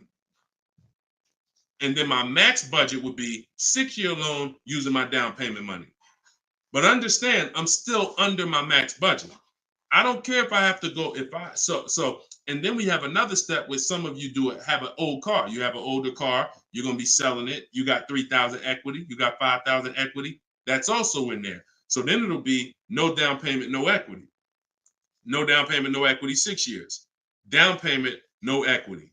Down payment and equity. See, all of this is below my max budget. Once I do a 6-year loan, my down payment and my equity, I'm not mad because I'm still under my max. Now, if I go above that now, if I wanted to do 5 and now I'm doing 6, or if I want to do $450 a month and I'm doing $480, now I've gone above my max budget. So my system for purchasing, we use this for new cars, used cars. Anybody who's getting a loan, this is what we do. This is in my book. My calculator generates those 6 goals for you. So when we say sweet spot, my first target is that first goal. That's my first target. When I went shopping for my Infiniti, I was looking for a car under that first price. Couldn't find it. Jumped up to the next tier. Couldn't find it. Jumped up to the next tier. And it was my 4th goal is where I found this one at. But I still had like $4,000 or $5,000 more that would have kept me below my max budget. So that's how you want to do it. Shorter loans, no down payment. Longer loan that I'll take is 6 years. I never recommend anything longer than 6 years. And then we start adding those resources that we have to it. And then once we tap out at the top, that's our max budget. 6-year loan, the most down payment money. And then if I have any equity for my car, I'm putting that all into the deal. And then as long as I find a car in any of those, and that's usually like a $10,000 to $15,000 spread, depending on, how much resources you got. That's a couple $1,000s right there. So that gives you the room to bump yourself up without letting a car dealer bump you up over your budget. All right? That's why it's called the perfect budget calculator. And I invented it. All right? Praise the Lord. Listen, I appreciate y'all. We've been on for about 1 hour and 15 minutes. We do these shows live Monday, Tuesday, Thursday, and Friday. Wasn't going to do one today, but you know what? I said, it's Wednesday. Let's jump on. Let's do a live. Let's get some questions. Let's get as many as we can. But this is what we do, y'all. You could tell your friends 12 o'clock and 3 o'clock, Monday, Tuesday, Thursday, Friday. You can meet me live on any of my platforms, Facebook, TikTok, Instagram, or YouTube. And we'll be doing this live Q&A to make sure you guys get what you need to save money and get below market car deals. That is the goal. So for those of you who like Deshone, I appreciate the show, but I want everything in one spot, man. I don't want to even have to come back to this show anymore. That's all in my new book, Car Shopping. It's called Cars from Home, 7 Steps to Saving Time, Money, and Avoiding Dealerships. You can get it for 75% off in my TikTok bio. It'll be in your inbox, and everyone who gets a car, who gets a book, right when you purchase, I give you a support email. So on that last page, you'll see a support email. If for some reason I don't give the support email out to the public because people just be emailing me with questions and all that, I don't do DMs. I don't do none of that because we got too many people to be doing DMs and all of that. Once you purchase this book, you get a support email. If for any reason your book doesn't arrive in 5-10 minutes, check your spam, check your junk folder. But if it's not there, then email us at support and we'll make sure we get you a copy right to you. All right. So use this information, get your book for 75% off. You won't pay the full $97 in my TikTok bio, in my Instagram bio, or in the comment section on YouTube or Facebook. We got a link in the comments for you, or you can scan the QR code. But that's what we do, y'all. Below market deals. That's the goal. Keep unlearning, keep relearning. I appreciate you. All right. See y'all on the next live.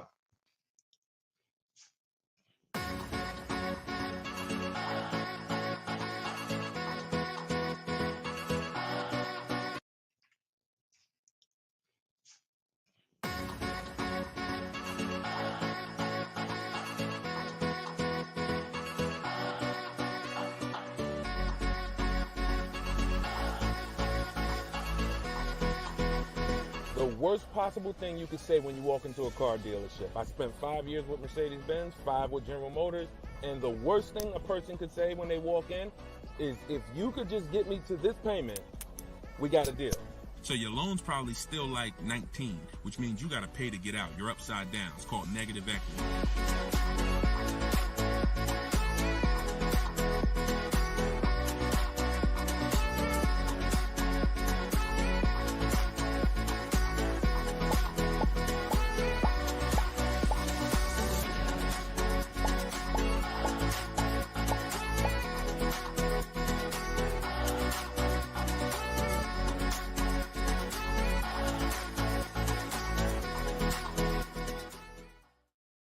Gail. Welcome everybody to episode 6 of Car Shopping Questions and Answers. I am your host, Deshone, publicly known as Deshone the Auto Advisor. We do these shows Monday, Tuesday, Thursday, and Friday live at 12 p.m. Eastern Time and 3 p.m. Eastern Time. So I know some of you may see our live rebroadcast. That's for you to tell your friends about. That's when you can't make the show. You catch the rebroadcast. But those are the times that we're live. If you don't know me, I'm the author of the digital book Cars from Home, 7 Steps to Saving Time, Money, and Avoiding Dealers, currently rated 4.94 on Goodreads.com. So thank you to everyone who has reviewed the book, the digital book. All of you can get the copy for 75% off during the show for the next 30 minutes. You'll see when you click the link in my TikTok bio, there is a link, there's a button for you to get 75% off. So you won't pay the normal $97 price. Same thing with Instagram.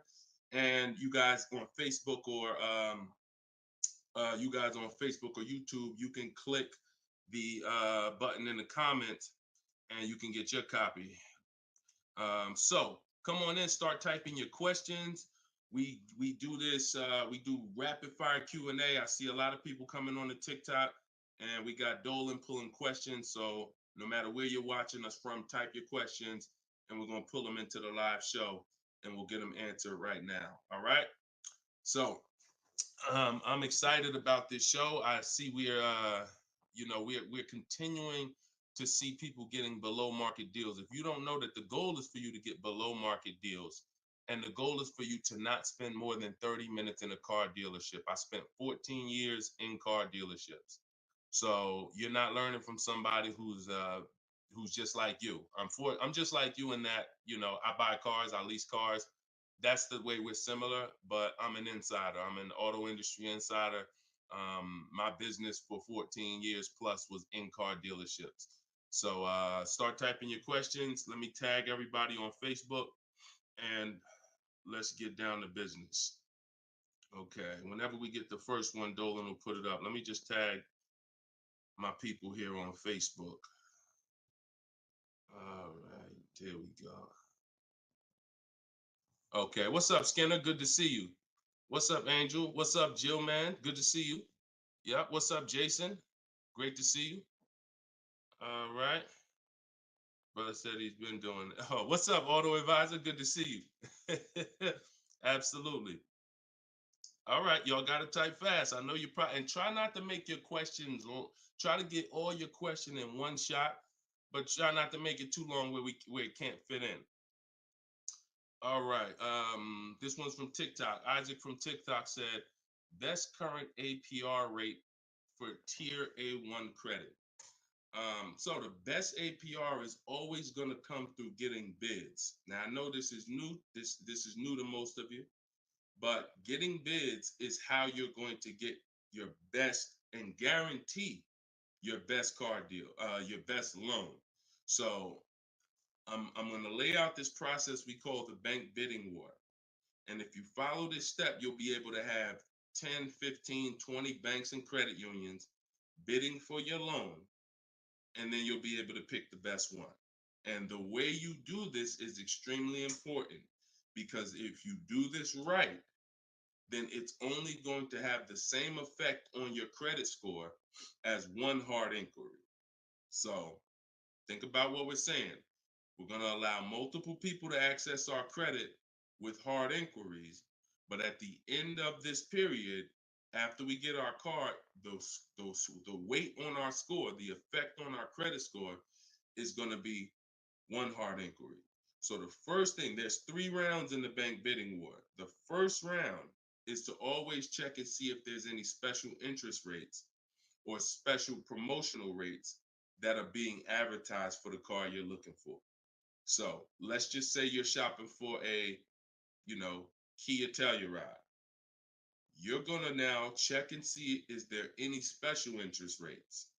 0%, 0.99%, 1.99%. All of these rates are like a finance rebate. That means there's no bank or credit union that's gonna beat them.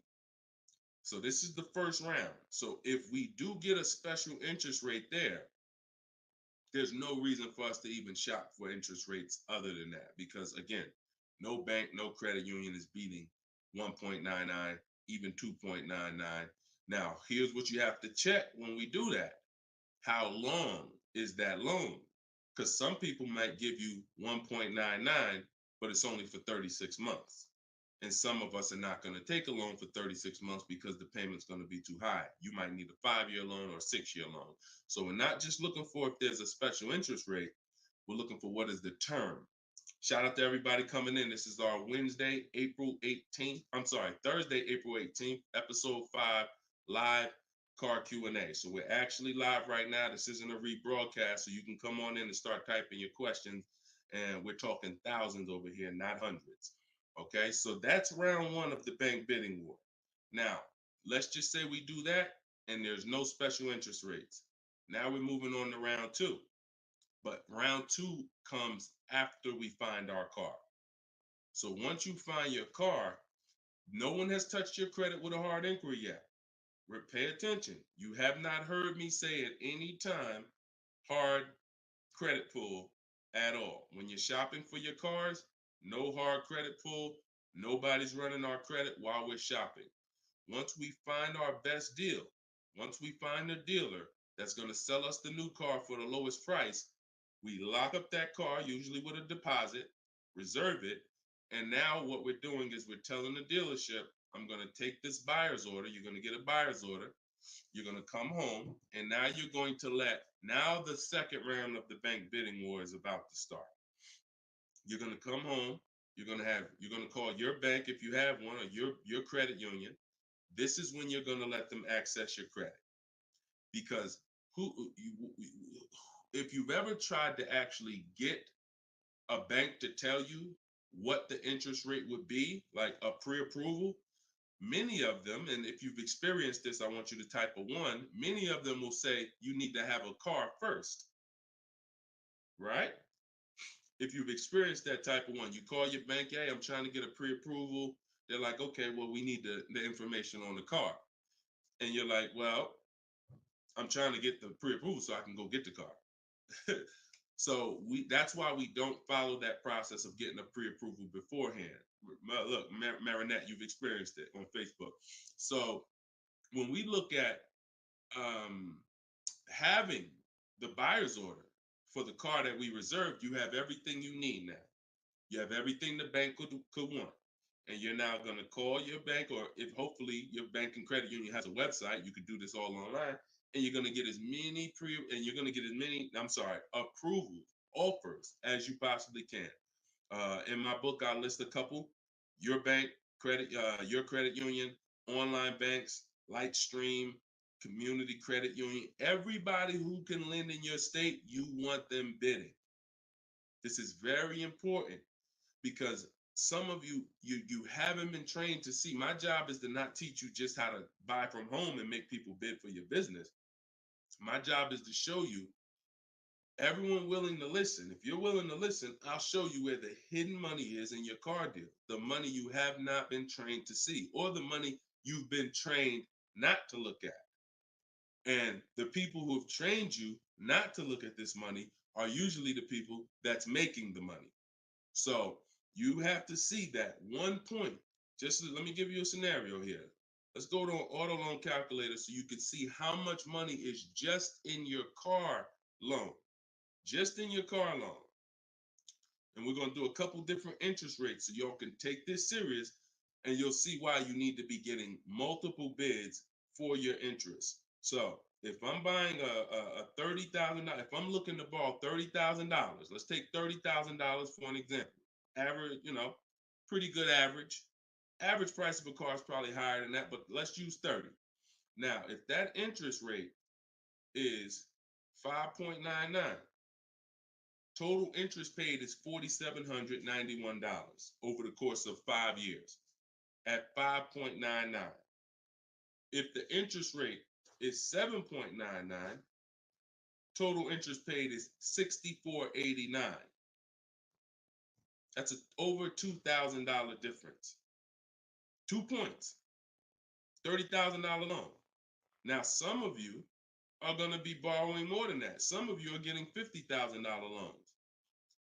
Interest at that same 7.9 on a $50,000 loan is $10,815 over 5 years. Now, if you can get 2 points less, 5.99, interest is $7,984. This is $3,000 difference. So, do you see how if you're not taking getting the best loan offer just as serious as you're taking trying to get the best price, you get a good price and then you'll give it back to the bank who's giving you the loan. So this is why we get bid. So we're now going to let all these people run your credit. This is when you do your hard inquiry. You don't do it before this. Hard inquiries, credit unions, online banks, your bank, your credit union, everybody's bidding now. And now what you're going to do, once you take the best offer from that round, that's round 2, that's when you're going to call the dealer and you're going to tell them what that best offer is and see if they can beat it. Because the dealership has another 7 to 10 to 12 banks that they're going to be competing to try to get your business. So this is the bank bidding war. So when I created this product, and if you do this right, as I said, what I know you were taught, who was taught, be honest, we're live right now. This is our Thursday, 12 p.m. live. Who was taught, don't let people run your credit. When you have multiple inquiries, it lowers your credit score. Who was taught that? Type me if you were taught that. Don't let these banks, don't let people run your credit. You can't have all these people doing hard inquiries, or they're going, it's going to jack your credit score up. All right, look, that right was taught. Okay, look, Lisa, I see you. Hold on, let me go to Instagram so I can see our Instagram comments over here. I always got to go to Instagram Live. Okay, Diana from Facebook, I see you. Hold on, let's get Instagram in the building. Give me a second. All right, Marinette. All right, Marinette. Okay, I see you. D, I don't even want to try to pronounce your name, but I see you on Instagram. So it's partially true and it's partially wrong. You have to do it the way I just laid out for you. That's called the bank bidding war. And if you want to prove this for yourself, you can simply type in rate shopping online and you'll see this is how the credit union, this is how the credit bureaus allow you to rate shop. So they'll give you 14 to 45 days to do it. If you do it like I just told you, it'll only take 2 days. 2 days. One day you're doing all your stuff at home. We're getting all our lenders at home to bid. The next day, we're getting the dealers to get their lenders to bid. And then we're making a decision on who got the best offer. So don't ask yourself. I never want you asking yourself. I never ask myself, did I get the best deal? That's a question of disempowerment. That's a question of weakness. We don't want that. What you should be saying is, following this process, I guarantee I got the best deal because I got offers from all these banks. I can't get offers from 15, 20 banks and not guarantee I got the best rate. The way you shop, or you've been taught to shop or programmed to shop, you're only getting offers from one bank, or you're just letting the dealer do it all for you. That's where your buyer's remorse comes from. That's where your skepticism about, did I really get the best rate, comes from. So we won't know what the best rate is until we get all the bids. And that's how we do it. So everything that I'm teaching y'all is part of what's in my book, rated 4.9 on Goodreads. It's called Cars from Home, 7 Steps to Saving Time, Money, and Avoiding Dealers. You could keep typing your questions, because Dolan's going to pull the next question, and you can put it up on the screen now, Dolan. Put the next question up. But all of you can get your copy for 75% off as long as you get to my website before the 30 minutes expires. This is a welcome offer. Normal price of the book is $97, and it's worth every penny. It's worth actually thousands. But special welcome offer, you get it for 75% off in my TikTok bio, in my Instagram bio, or in the comment section on YouTube or Facebook. Okay, this is Monty from YouTube. She said, my mother's looking to start a new lease soon, but she only drives 5,000 a year.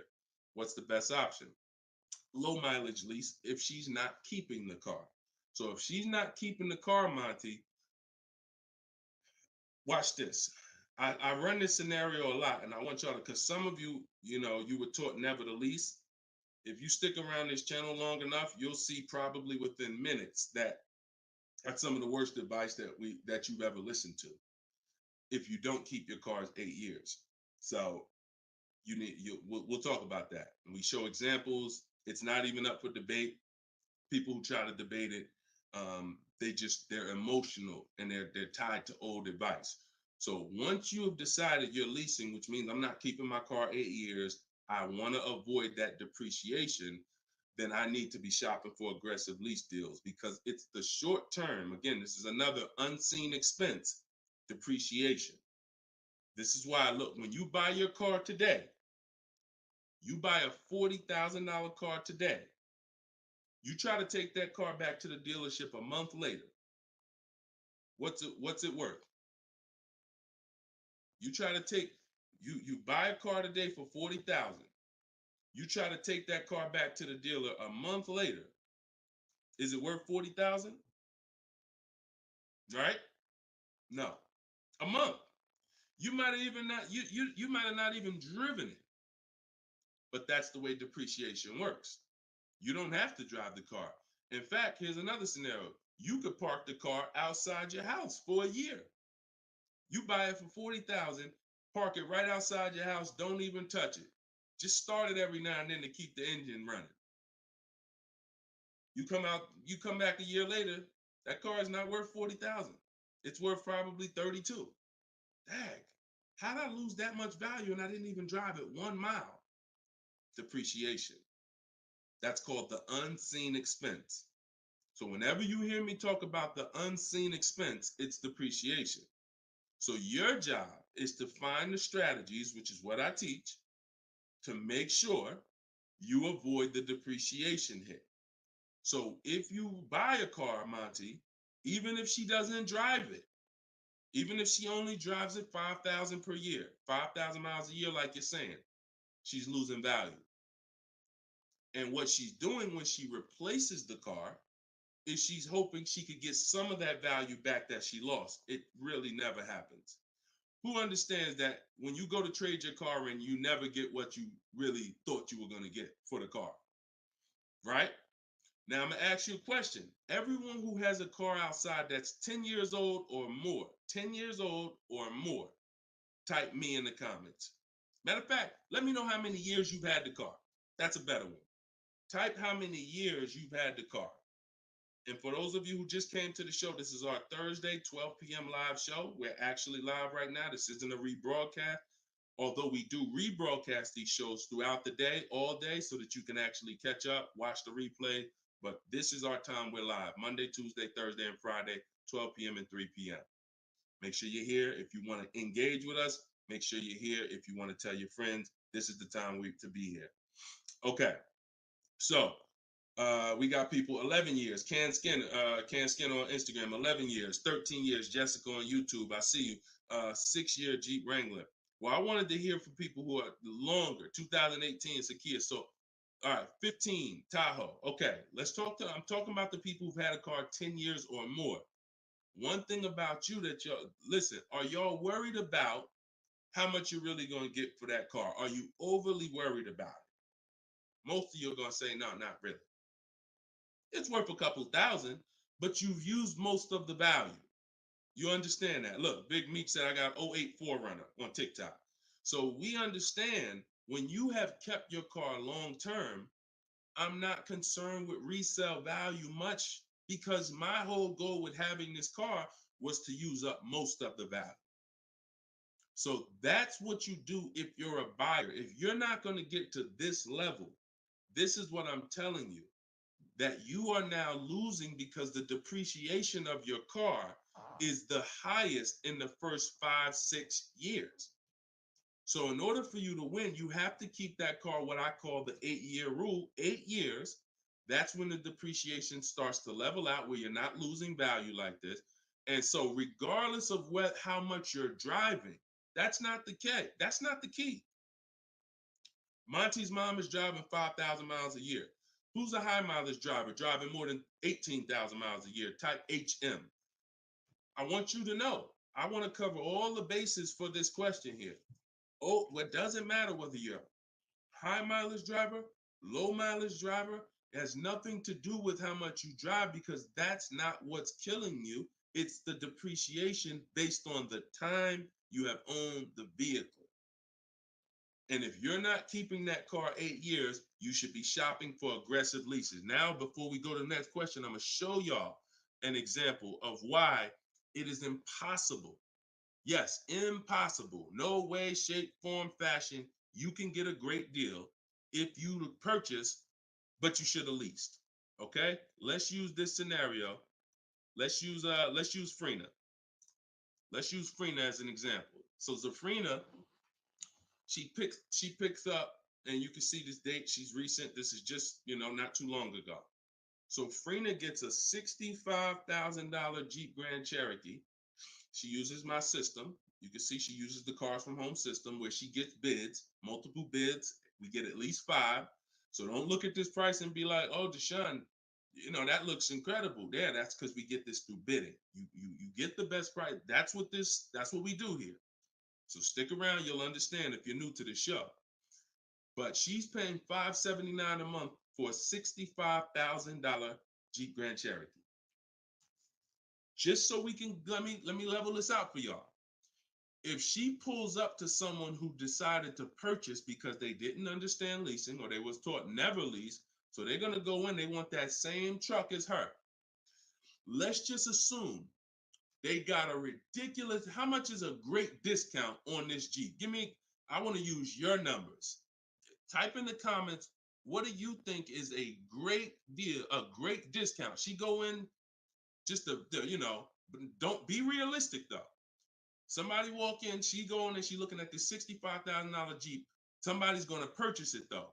What would be, because I want to show y'all that even at the best discount that you could name, realistic though, you're still going to lose if you purchase compared to somebody who leased. Go ahead. Throw some numbers out. What's a big discount? Okay, look. All right. I'm going to make up a number because it's like, okay, 600. No, not a payment. Not a payment. I'm talking about, okay. Aux the Pro said 20%. Now, we already know saving 20% off a new car is pretty much never going to happen, right? We can agree. That's usually never going to happen, 20% off the price. Let's see how much 20% is. So 10% would be $6,500. 20% would be $13,000. So let's say they knock $13,000, an impossible discount. Somehow we do something never been done before. They end up getting this car for $53,000. $53,000. Every $5,000 on a loan is how much per month, y'all? Some of you know, some of you seen my videos, some of you been on the show before. Every $5,000 on a loan is about how much per month? $100. Exactly. So let's do this math now.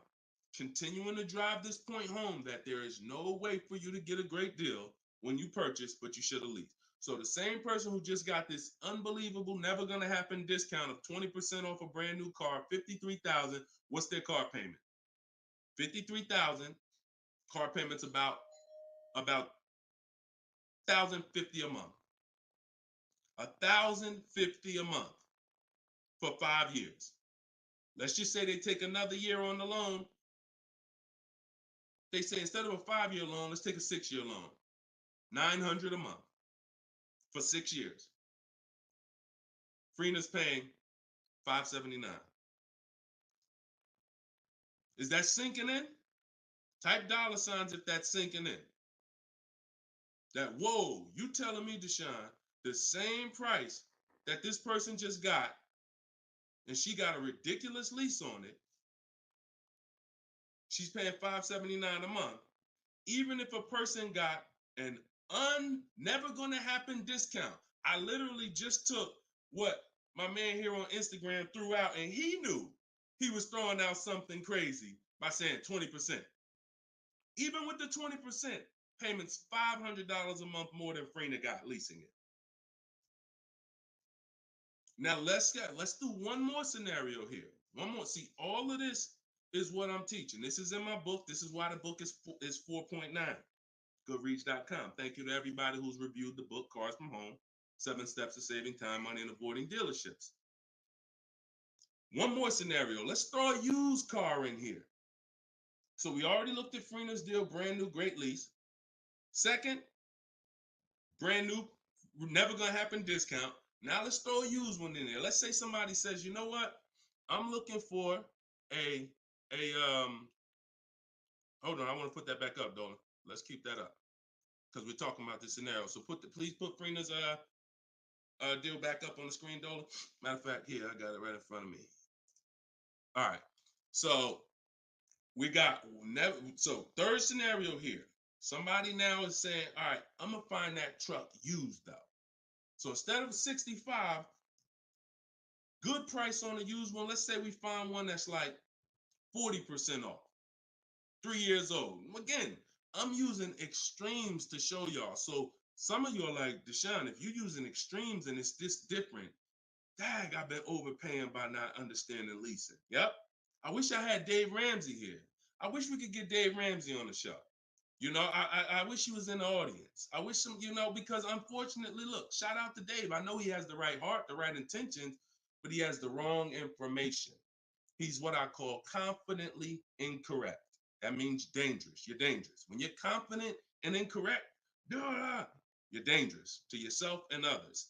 So now, used car, somebody gets this car, they knock 40% off the price, and they get one for like $40,000. $65,000 truck. I got one 3 years old. I paid $40 for it. Every $5,000 we just said is about $100 a month. 40 payments, $800. You take a 6-year loan, payments $725. On a used one, we're no longer even talking apples to apples with the vehicle.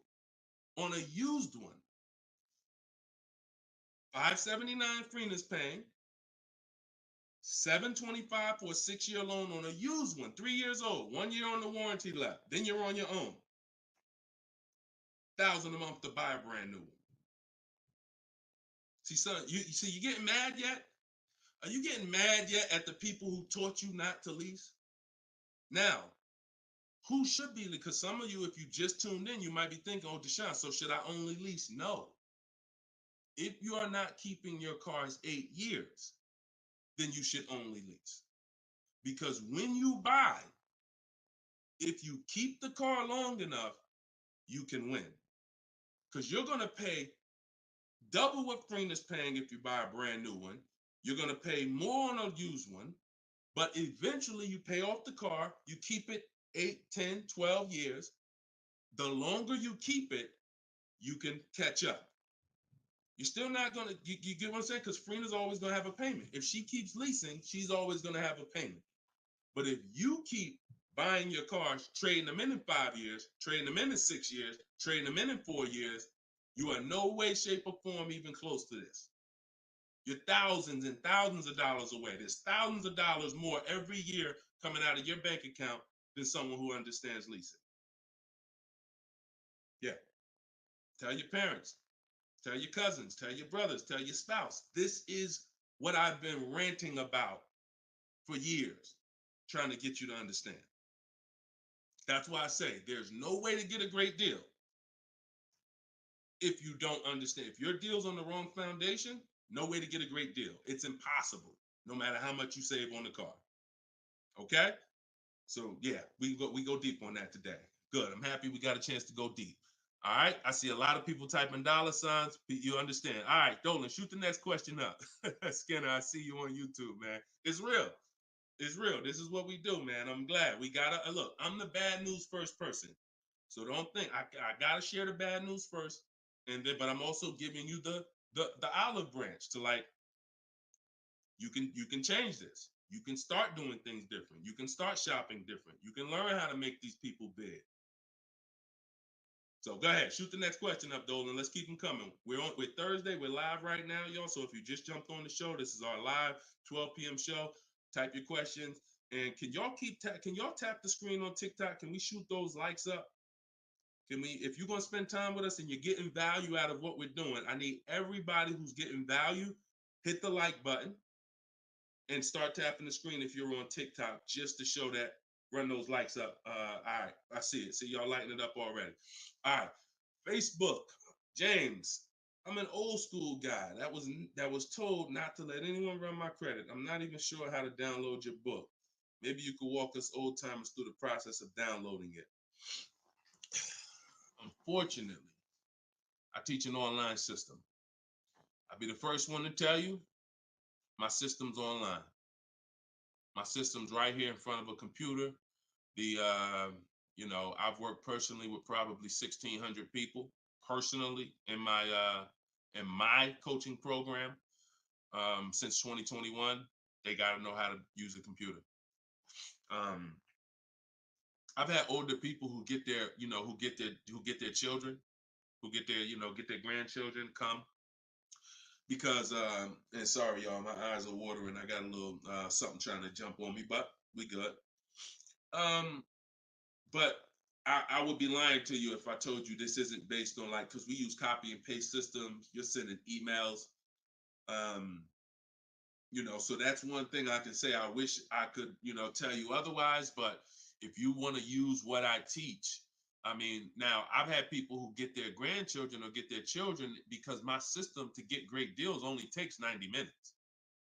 It only takes 90 minutes. That's why when you go to the page and you see my book, a lot of you are going to see the first thing I say on my website is this will teach you how to get below market deals in as quick as 48 hours.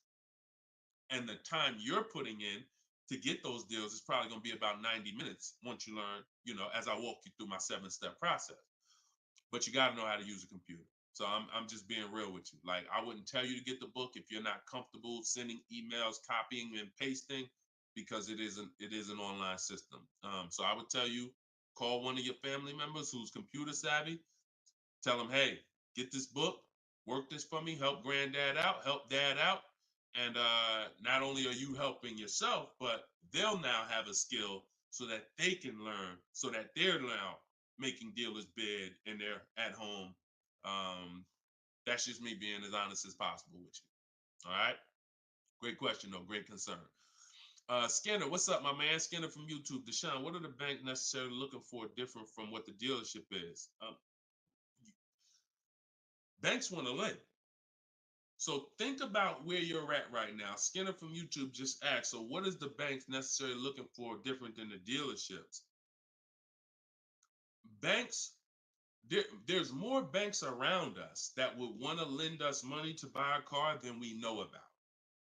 So wherever your zip code is, the reason why I want you using the bank bidding war, which I laid out at the beginning of the show, if you just jumped on, you want to go to YouTube, you want to watch the beginning of episode 6, and I break down the bank bidding war.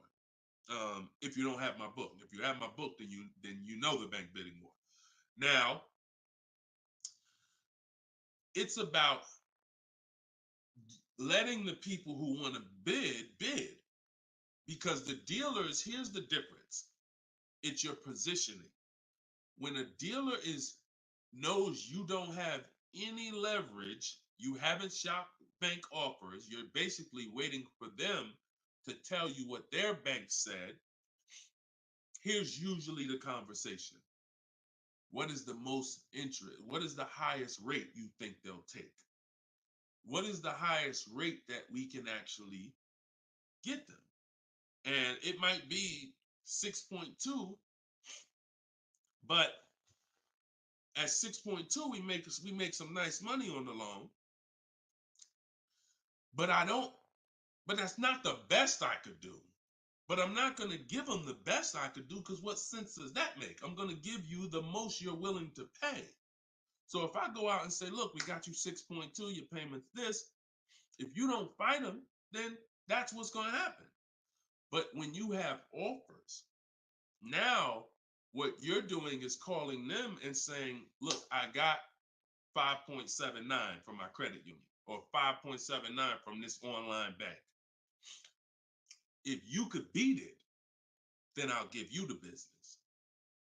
Not only does this make for a good relationship because you're giving them the opportunity versus saying, oh, I'm not letting you get the opportunity. This person has 7, 10 banks. You give them an opportunity, and this is how you guarantee the best rate. So it's not about they're looking for anything different. It's about positioning yourself so that the dealer is now trying to beat the rate you got versus what I just laid out 60 seconds ago when you don't have a rate in the conversation they're having. Leverage. All right, that's the difference. One gives you major leverage to guarantee you're getting the best offer. One, you have no leverage, and so there's no guarantee, and you'll always drive wondering, man, could I have gotten a lower interest rate? That'll always be in the back of your mind. So we want to eliminate that. All right, great question, Skinner. Go ahead, Dolan. Next one. I don't see too many questions coming in on Instagram. Where y'all at with your questions today? We getting questions from TikTok. I see a lot of them. Let's go. Oh, there's one. Okay, Body by Michelle. When buying a luxury car with cash, when should I let the salesperson know? Okay.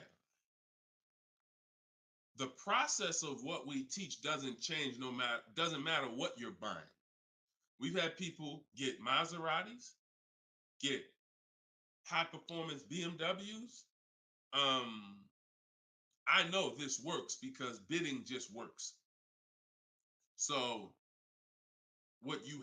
first thing you have to do, Michelle, is realize I need to get at least 5 offers, because we're so concerned with how we're going to pay for the car that we're not thinking about which dealer is going to sell us the car for the lowest amount. Now, some of you may have been taught every dealer has the same price. I got this clue when people started saying things like Nissan doesn't have good deals. Hyundai, the deal on the Hyundais right now are terrible. That's either coming from 2 things, and they're both wrong, that I want you to stop today. Looking at advertisements, commercials, because some people say, Deshone, I look at that, the commercial says that, I got to put down $4,000 if I want to lease that vehicle. That's an advertisement. It's not a deal. It's a custom thing they put together that they want to present to the public. It's not a deal. When you look at what I just showed you with Frina, when you look at Danielle's lease on her Audi A3. She's paying $550 a month, $44,000 Audi A3. She only put her first look. This is her words. Due to circumstances out of my control, I had to lease something quickly. So my program, I told you, as quick as 48 hours, you can get below market deals. This doesn't take days and days and weeks. I took the course last weekend, did all my emailing back and forth, because she's in my video program. So I do have my book, and then I have that same book in a video program. You pick. Now, finalized the deal on Sunday, was finally able to pick it up. This is the details. $550 a month. First payment down. Included maintenance, gap insurance, all fees, taxes, registration, 12,000 miles per year. MSRP was $44,000. If we saw a commercial, or if we went on Audi's website right now, that is not what they're advertising for that car's lease. They're probably advertising $479 a month with $3,700 due at signing, plus tax and fees, which would end up, if you wanted to get to this payment, you probably need $5-6 grand up front. That, I'm telling you, stop looking at commercials. Those are not deals. We don't look at commercials to dictate what the deal's going to be. Nothing that I'm ever going to show y'all that people are learning from me is ever going to match a commercial. Second thing that people might be looking at when it comes to what they deem they can get for a car is going into one dealer. That's it. Going to one dealer. What's the price? Oh, wow, that seemed high. That's higher than I thought it was going to be. And leaving saying, oh, man, Nissan don't got no good deals this month. No, that Nissan dealer doesn't have good deals. And again, you have no leverage. So the first thing I want you to think about, Michelle, is changing the way you shop so that you can forget about how you're going to pay for the vehicle. First paramount thing is to make sure that I'm getting 5 offers, because we've done the statistics. I got people all around the country shopping that report to me. 80% of dealers are overpriced. I'm telling you numbers that I don't want you to ever forget. 80%. That means out of 100 dealers, 80 are overpriced. 20 are the great prices. So you're not going to walk into a dealer and get a great price, because you have more of a shot of walking into an 80% dealer than you do a 20%. So you stay at home. You could do it my way, which is in my book, totally online. You use my scripts, use my templates, they're copy and paste. Or if you want to do it your way, you can call around and get several quotes. But you need to get at least 5, because you're going to be amazed how different the quotes are. One dealer's charging $550, another dealer's charging this, another dealer's charging this. Hey, that's a $5,000 difference. That's the way it should be. That's the way it should be. Okay? So that's what you focus on, Michelle. Forget it. If you're going to pay cash, keep that in the background. People walk into a dealership all the time. You see it on internet. They make videos about it. Oh, I'm walking in, man, about to get this Lamborghini. Yeah, I want that black one right there. Boom. All right, write him up. Let's get him out of here as fast as possible before he realizes what he needs to ask. Okay, and he don't want to look like he's negotiating. You're going to overpay all the time. People celebrate the cars, but they overpaying for them. So don't focus on how I'm getting the car. Focus on, let me get these offers so I can make sure I get the best price. Once I get the best price, here's the cash. Okay? Great question. Shoot the next one up, Dolan. We're live, y'all. This is our Thursday, 12 p.m. show. We'll be live for about an hour. So we're going to try to get through as many questions as possible, but I don't like to give short answers. And for those of you who like Deshone, I want all the answers in one spot. That's in my new book. It's a digital book. It's called Cars from Home, 7 Steps to Saving Time, Money, and Avoiding Dealers. And you can get yours, have everything I teach in one spot. If you get the 75% off price, it's $24. It'll be in your inbox in 5 minutes. You can get it in my TikTok bio. You can get it in my Instagram bio, or on Facebook, YouTube. We got a link in the comment section for you that you can get your copy at 75% off. But it's only for 30 minutes. Once the timer expires, it does go back up to the $97 price. Okay, YouTube. Hanako. Sorry, hold on. Eyeswater, I'm sorry. All right, YouTube, Hanako. What if you guess incorrectly on what your yearly mileage will be for a lease? Can you renegotiate your lease if you will go over the mileage? So some brands will let you buy mileage before the lease ends. So you can buy them, but I think BMW has it where you can buy the mileage for like 15 cents, but you can't be within like the last 3 months or last 6 months, something like that. So everybody, if you do have that option, you want to call your leasing company and you want to see. I teach to estimate your miles. Like I have a chapter in my book. It's not even a chapter. It's like a little section called Choose Your Mileage Wisely, where we walk you through the math. Now, sometimes lifestyle changes. You were working 10 miles from home. Now you're working 30 miles from home. That's understandable. What I like to do is we always do an equity assessment. Who has a lease, but you didn't know you could sell leases? Type a question mark. If you did not know that you could sell a lease, I want you to type a question mark in the comments, because you need to get familiar, and every one of you who are going to be replacing your cars, whether you own it, lease it, anything, you need to get familiar with what we call an equity assessment. Yep, I see a lot of you. So a ton of you have leased cars and you didn't know that you can sell leases. So imagine how much that's cost you so far. Again, I'm the bad news first person. If you dropped off a car without seeing if there was any equity, then you certainly, I mean, there's no guarantee, especially, but if you dropped off a car 2020, 2021, 2022, oh, you most certainly, there's a good chance you had equity because everyone did. And it was to the tune of, 5,000, 7,000, 10,000. If you had a truck, some of these trucks, $10,000, $12,000 checks people were getting. Now those big checks are over because that was a limited inventory thing where resale values were so high. Almost everyone had equity. But you need to make sure you're not leaving 1,000, 2,000, 3,000 on the table in this market. In a normal market, we always do an equity assessment. So if you're going over your miles, you want to do an equity assessment to see if you can sell it. Because if you sell it, you're out of it, and you can just go lease a new vehicle.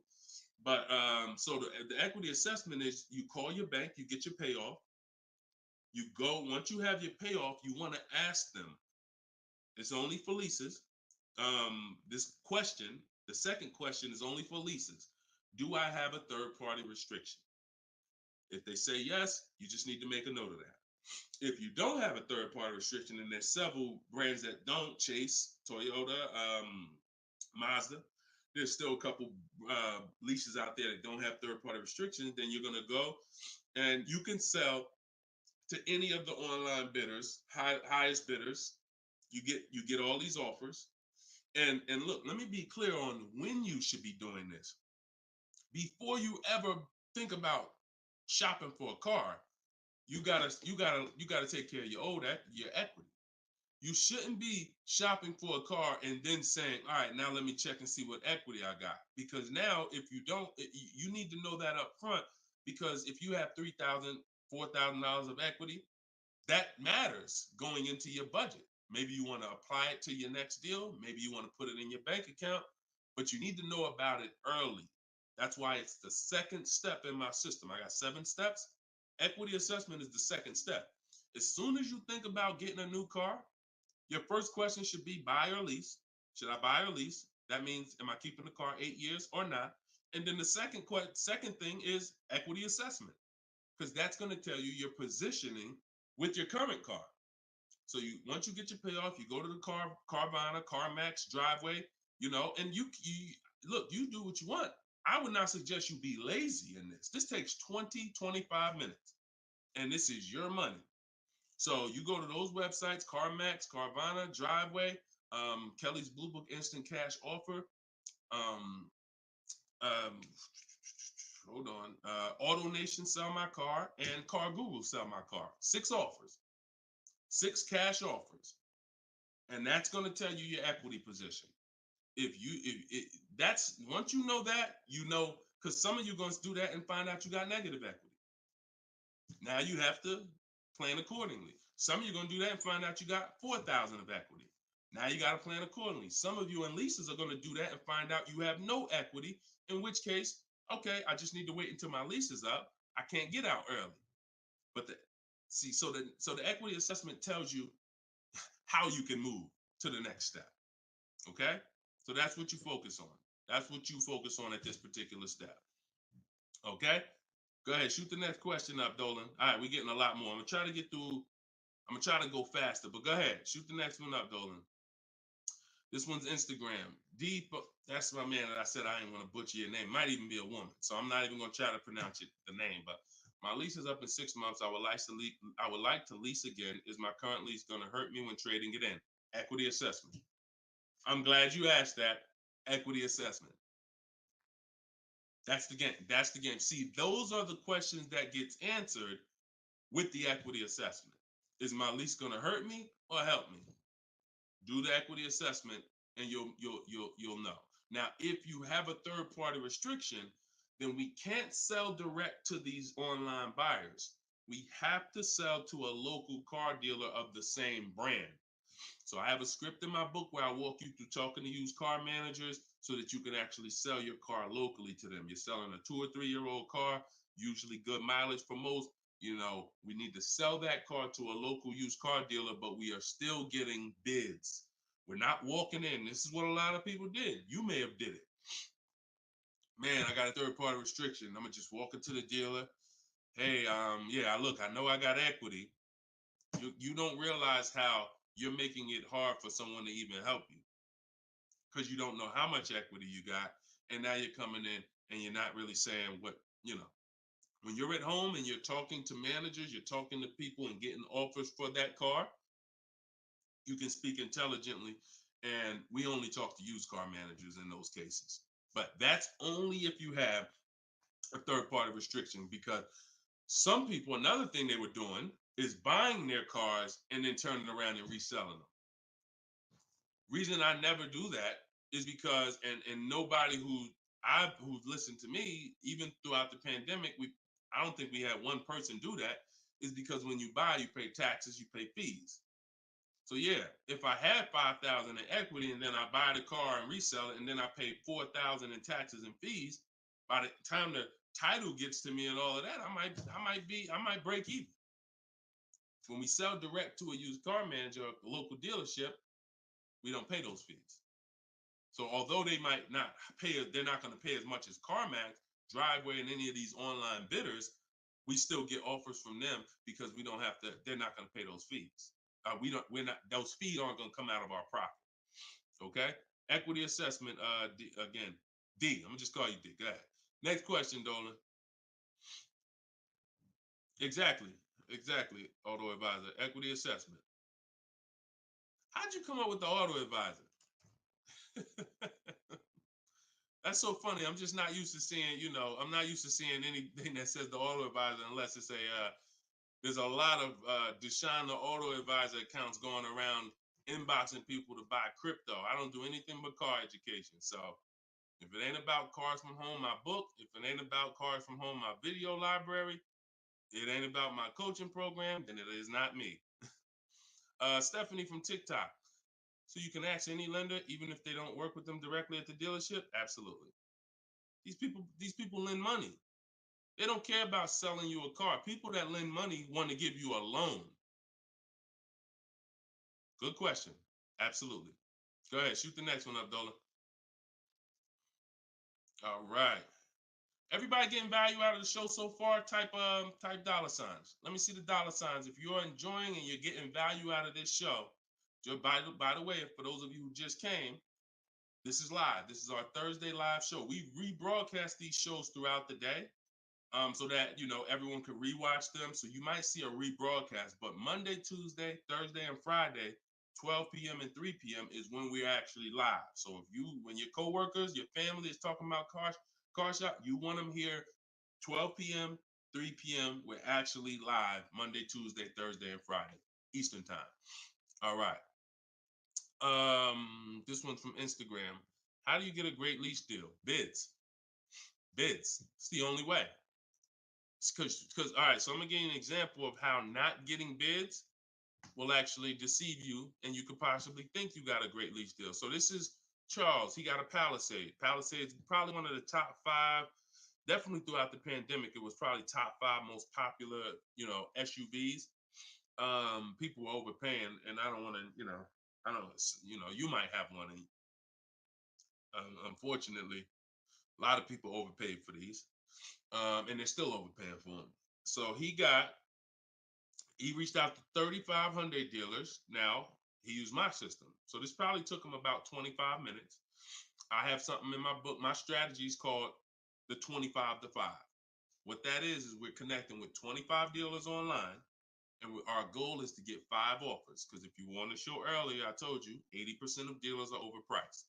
So we're going to get 5 offers, and they're going to be about $150 to $200 apart minimum. Your best offer when you get bids is going to be about $150 per month to $200 a month cheaper. Now, if you're purchasing, hold on.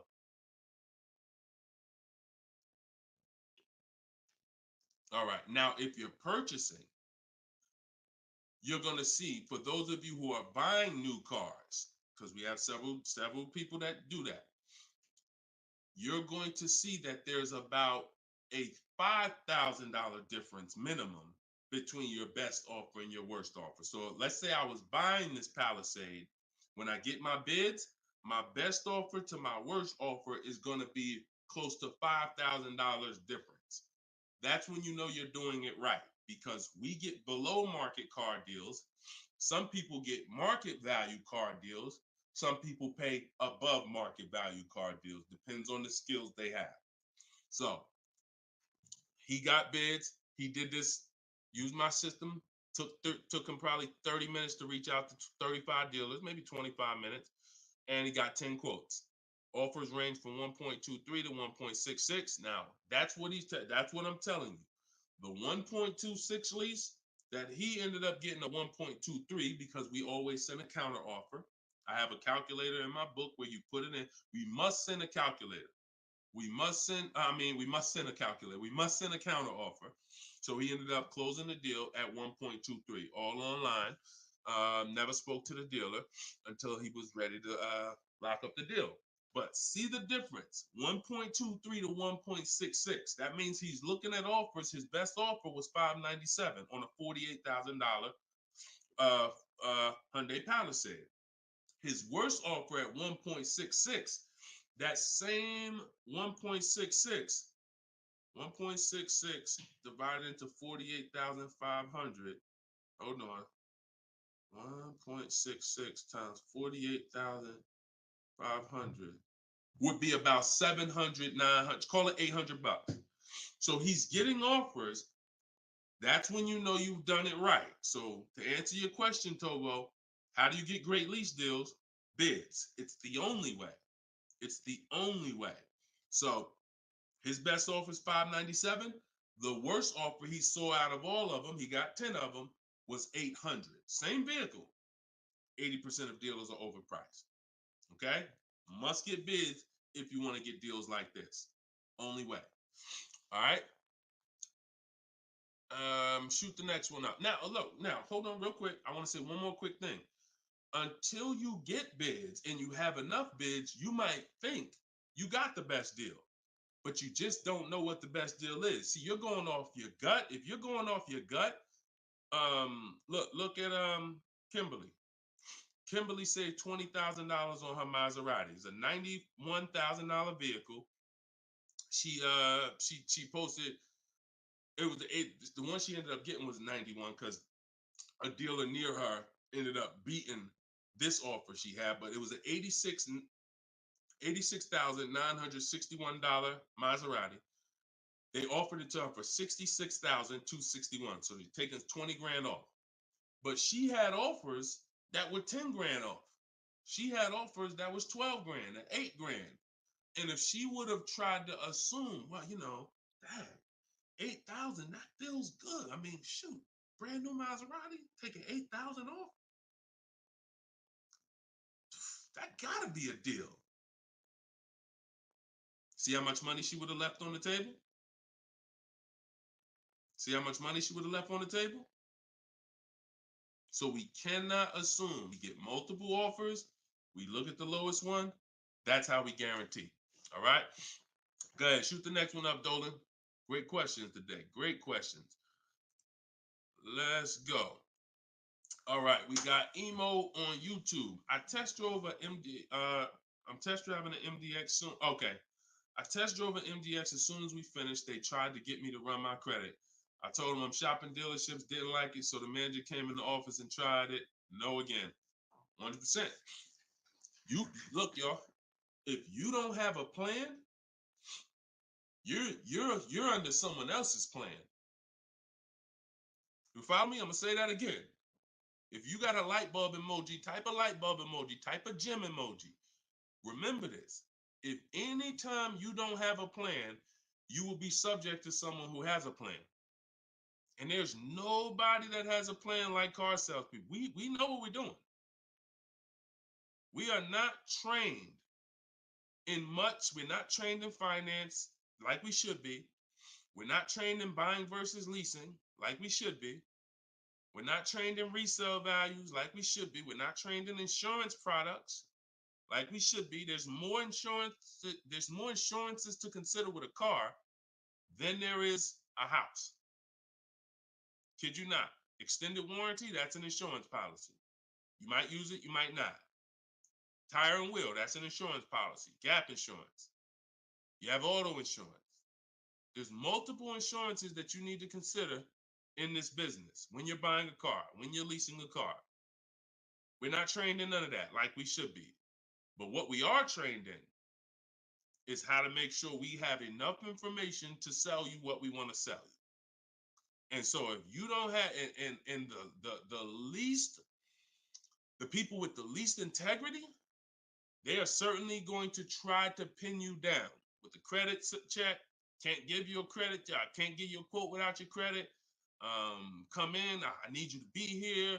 When can you come? First question they ask, you all right?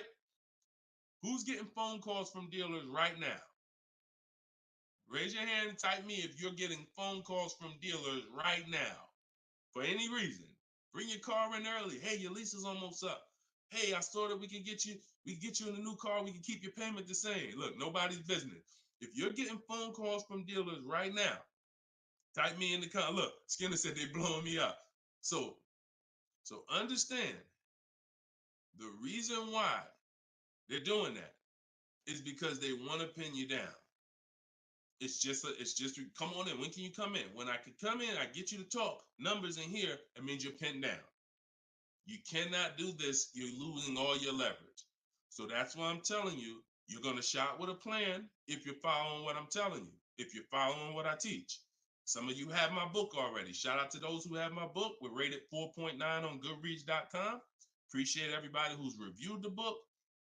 You can get yours for 75% off. It's normally $97, but in my TikTok bio, 30 minutes only, you can get it for 75% off. Instagram bio is $24 if you get the deal in the comment section. But you must have a plan because they have a plan and you don't know who you're dealing with. So that's all I can tell you. But I'm glad you stuck to the guns.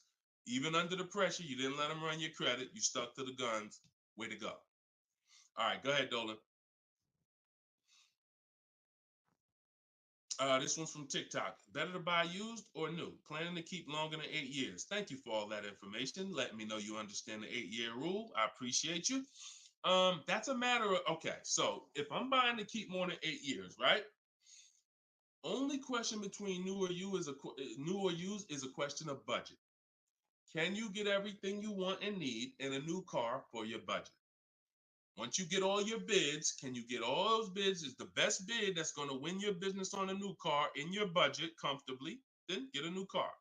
But now some of you can't afford a new car that covers all your needs. Needs are the most important thing you need to think about. You need to know the difference between wants and needs. Needs is, I got 3 children, I need a third row. Need is, I drive on the highway a lot. I need a car that has good acceleration. That's needs. Needs are things where if you don't get them, you're not going to like the car, you're going to trade it in because it's not doing the basic things you need it to do. That's needs. Wants is, I like to have the sunroof. I don't need it though. But if I can get it in my budget, I'll take it. I'd like to have this. I'd like to have that. These are wants. You got to know the difference. Unless your budget can buy everything. But if you can't get everything you want and need in a new car for your budget, then we go used. But if you get everything you want, there's plenty of people who are like, you know what, Deshone, I am a long-term person. I'm keeping more than 8 years. I could afford both. I only get a car every, only once a decade. I want to get a new one. That's fine. And some of you are like, you know what? I really want to go with even more value. So I'm gonna look to get a pre-owned one, not 30% off the price, 20% off the price, 40% off the price. That's fine too. There's no right or wrong there. Just go through it and pick the one that works for you. Great question. Okay. And now I haven't told, while you putting the next question up, Dolan, my process for shopping for new cars and leases is totally different than the process we teach on shopping for used cars. It's entirely different. One is called the 25 to 5, where we're reaching out to 25 dealers online, connecting with them, looking to get 5 offers. The other one is the multiple marketplace strategy, where we're on all the online marketplaces where used cars are, and we're narrowing down. We're looking at the used car market, the low prices. We're turning on alerts on our phone so we get notified whenever there's a new car that pops up. Totally different process. Both are online. But with a used car, we cannot do 100% of our transaction online. Sometimes with new cars, we've had people who never left their house. They just went to test drive the car and everything was done online and the dealer delivered the car to them. That's fine because it's a new car. No one drove it. With a used car, we must test drive. So we can only do about 90% of our process with used cars online. 10% has to be in the dealer. Okay. Miss Dollface on Instagram. When is the best time of the month to purchase a car? There is no best time. And I'm gonna tell you why. I know you pile. What's the time that you've been taught? I want to hear from you. Like, go to your keyboard right now. What is the time that you've been taught is best during the month to buy a car? And we got a bunch of people on here, a bunch of different people.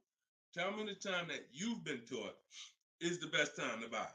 And then I'm going to tell you why that's not the best time. Right? And I know what everybody's going to say. We all going to say the same thing because we were all taught. Well, now I can't say we, because I was in the business. Exactly, HBD, end of the month. Cherie said November. Tothy on Instagram, end of the month. Look, Skinner, around the holidays. So your answer, Skinner, was about the same as Sharice. November, coming into the holidays. Now, I want you to picture any other business because what I'm trying to get you to see is that you are taught, programmed to shop for cars different than you shop for everything else in life. Everything else in life, because if you had a business where every single time at the end of the month, just dozens and dozens of people just came into your store because that's what the marketing did. Are you more, and let's really use some real terms here. Are you more desperate to sell something when the store is packed? Or are you more desperate to sell something when the store is empty? See, I want to tell you a story. If I could get you to continue to keep these stories in mind, it'll answer your questions. Now, obviously, everything's in my book. Some of you have my book and you understand all of this is laid out for you. But even as you're listening, I want you to grasp concepts that you're going to see. Are you more desperate to sell something when the place is, exactly, Toothy, when the place is empty? Place is empty. If I got a store and I haven't opened up that register all day long, it's daggone 5 p.m. I haven't seen one customer. I'm desperate. But if the store is packed, man, I ain't thinking, what are we giving deals for?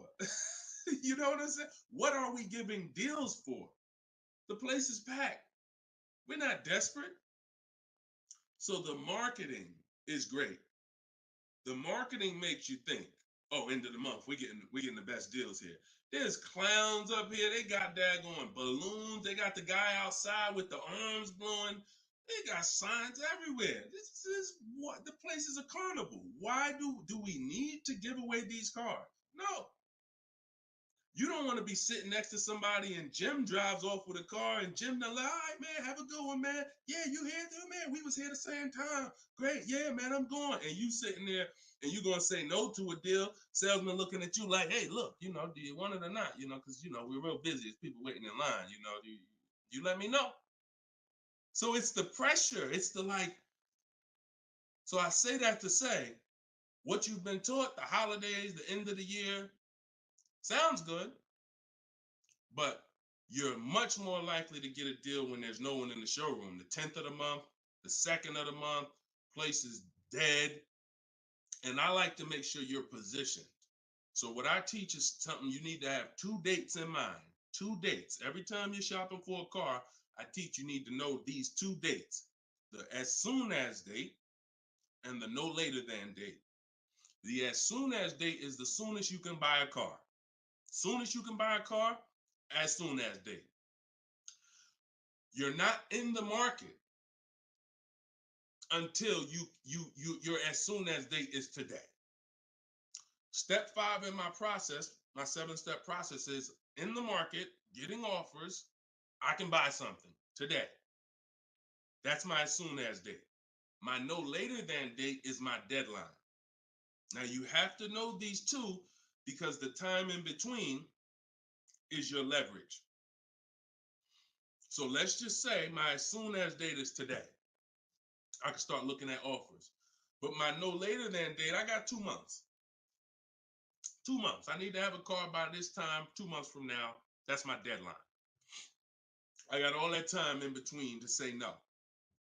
I got all that time in between that when I'm contacting dealers, when I'm looking at inventory, I can look at trends. I can see are the prices dropping. I can have alerts on my phone, getting access to the new inventory. This is our process. So some of you are like, Deshone, I need a car in a week. Well, you still have a as soon as date and a no later than date. 3 days, soon as date, no later than, doesn't matter. So you have to know these 2 dates because in between is your leverage, which is why I don't want you emergency shopping unless it's an emergency. Okay? I don't want you emergency shopping. Don't get into the habit, don't stay in the habit of emergency shopping. Oh, I'm going to put it off to the last minute. And then, oh, I got to go into the dealership. Oh, I need a car this week. All of that is working against you. Now, if you can still get, in fact, when you go to my website for my book, you'll see it says below market deals in as quick as 48 hours. But the more time you have, the more time you have to say no. Programs change every month. You see deals change, lease programs change, rebates change. And so when you have inventory changes, so if you're looking for a black or blue car, all these dealers don't have one right now, but they got one coming next month. You can, that's fair game for you because you have time. So these are all the benefits of getting in the market 3 months early and learning how to look at the deals. If there's a great deal now, we jump on it. If there's not, okay, I'll look next month. And that's what I did when I got my mother's lease on her Mazda CX-5. October, I was looking at the deals. I didn't like them. Got all my offers. I said I didn't like them. Now, the great thing is I made contact with all these dealers. So they know. Now I'm following up next month. Hey, just checking in. How's the deals looking for this month? November, didn't like them. 3rd month, December, got the deal I liked. Wrapped it up. So don't always think time is an asset. Time is an asset. Now, if it's an emergency, that's fine. We got to get a below market deal. We only got a week to do it. That's fine. You better have a strategy. But if you have the luxury of time, we use that to our advantage. So I wouldn't say there's a best time of the month to purchase a car. But if you're in the market and you're positioned, here's another thing you're positioned for. Every now and then we come into the dealership. When I was at Mercedes, when I was with General Motors, it happens all the time throughout the year. It could happen on the 10th of the month. It could happen on the 12th of the month. It could happen on the 8th. We don't know when this is going to happen, but this is the conversation I'm about to give you a behind the scenes look of exactly what happens and why I want you to be positioned. We come in, they look at the numbers on the board. Sales manager looks and says, man, we got 20 cars sold for the month. We are way behind our objective. All right, listen, call everybody anybody you got, anybody that's real, anybody that's a real buyer, call them. We're not turning down any serious offer today. You want to be the person that's positioned. Hey, Jackie, and they're usually emailing us because we don't talk to, nothing that we do requires talking to salespeople. So if you email, hey, Jackie, hey, it's Ray over at such and such. Were you still looking for that car? Have you found it yet? No, okay. I know the quote I gave you before was $550. I know you wanted to be here, but my manager said, listen, we'll take any offer today. We really want to move a car. See, you were taught that only happens at the end of the month. It doesn't. You got to be positioned. You got to be positioned. And so that's the luxury of time. So this is what it is, y'all. I want you shopping with a strategy. This is what I want you shopping with. All of this is in my new book, Cars from Home, 7 Steps to Saving Time, Money, and Avoiding Dealerships, learning the science of making dealers and banks bid for your business while you sit at home, getting below market car deals in under 90 minutes. And you can get your copy for 75% off in my TikTok bio, in my Instagram bio, or you can click in the comment section on YouTube and Facebook. We got a comment pinned for you guys. Or if you're watching us on TV, you can scan that QR code with your phone. Get your copy, use it, use everything in it. I walk you through everything in there. Leasing is in there step by step. Purchasing new cars in there step by step. Purchasing used cars step by step. High mileage drivers, I got 2 strategies for you. If you're a short-term high mileage driver, everything's in there step by step. If you have credit issues, I walk you through step by step. So get your copy. We are back live for episode 7 at 3 p.m. And like I said, this is not a rebroadcast. We do these live shows Monday, Tuesday, Thursday, and Friday, 12 p.m. and 3 p.m. So we'll be back for our next segment in a little bit if you want to join us. If not, tell your friends about us, and we look forward to it. We always look forward to the people who are ready to change their life, empower themselves, stop shopping like desperate victims, begging people to help you, begging people to give you a car, begging people to help you. Please, can I get no money down? Going in with wrong information. Down payments are illegal. All of this stuff that is just totally terrible. It's no other way to put it. It's just terrible. I want y'all shopping different. I want you empowered. I want you in control. I want you leaving a dealership guaranteeing I got the best price. Sending me email, Deshone, look at this deal I just got. I got all these offers. Look at this used car I just got. I got 40% off the brand new price. That's what I want you emailing me. Empowered, and that's what we're going to get to. God bless y'all. I'll see y'all on the next segment. Shout out to everybody.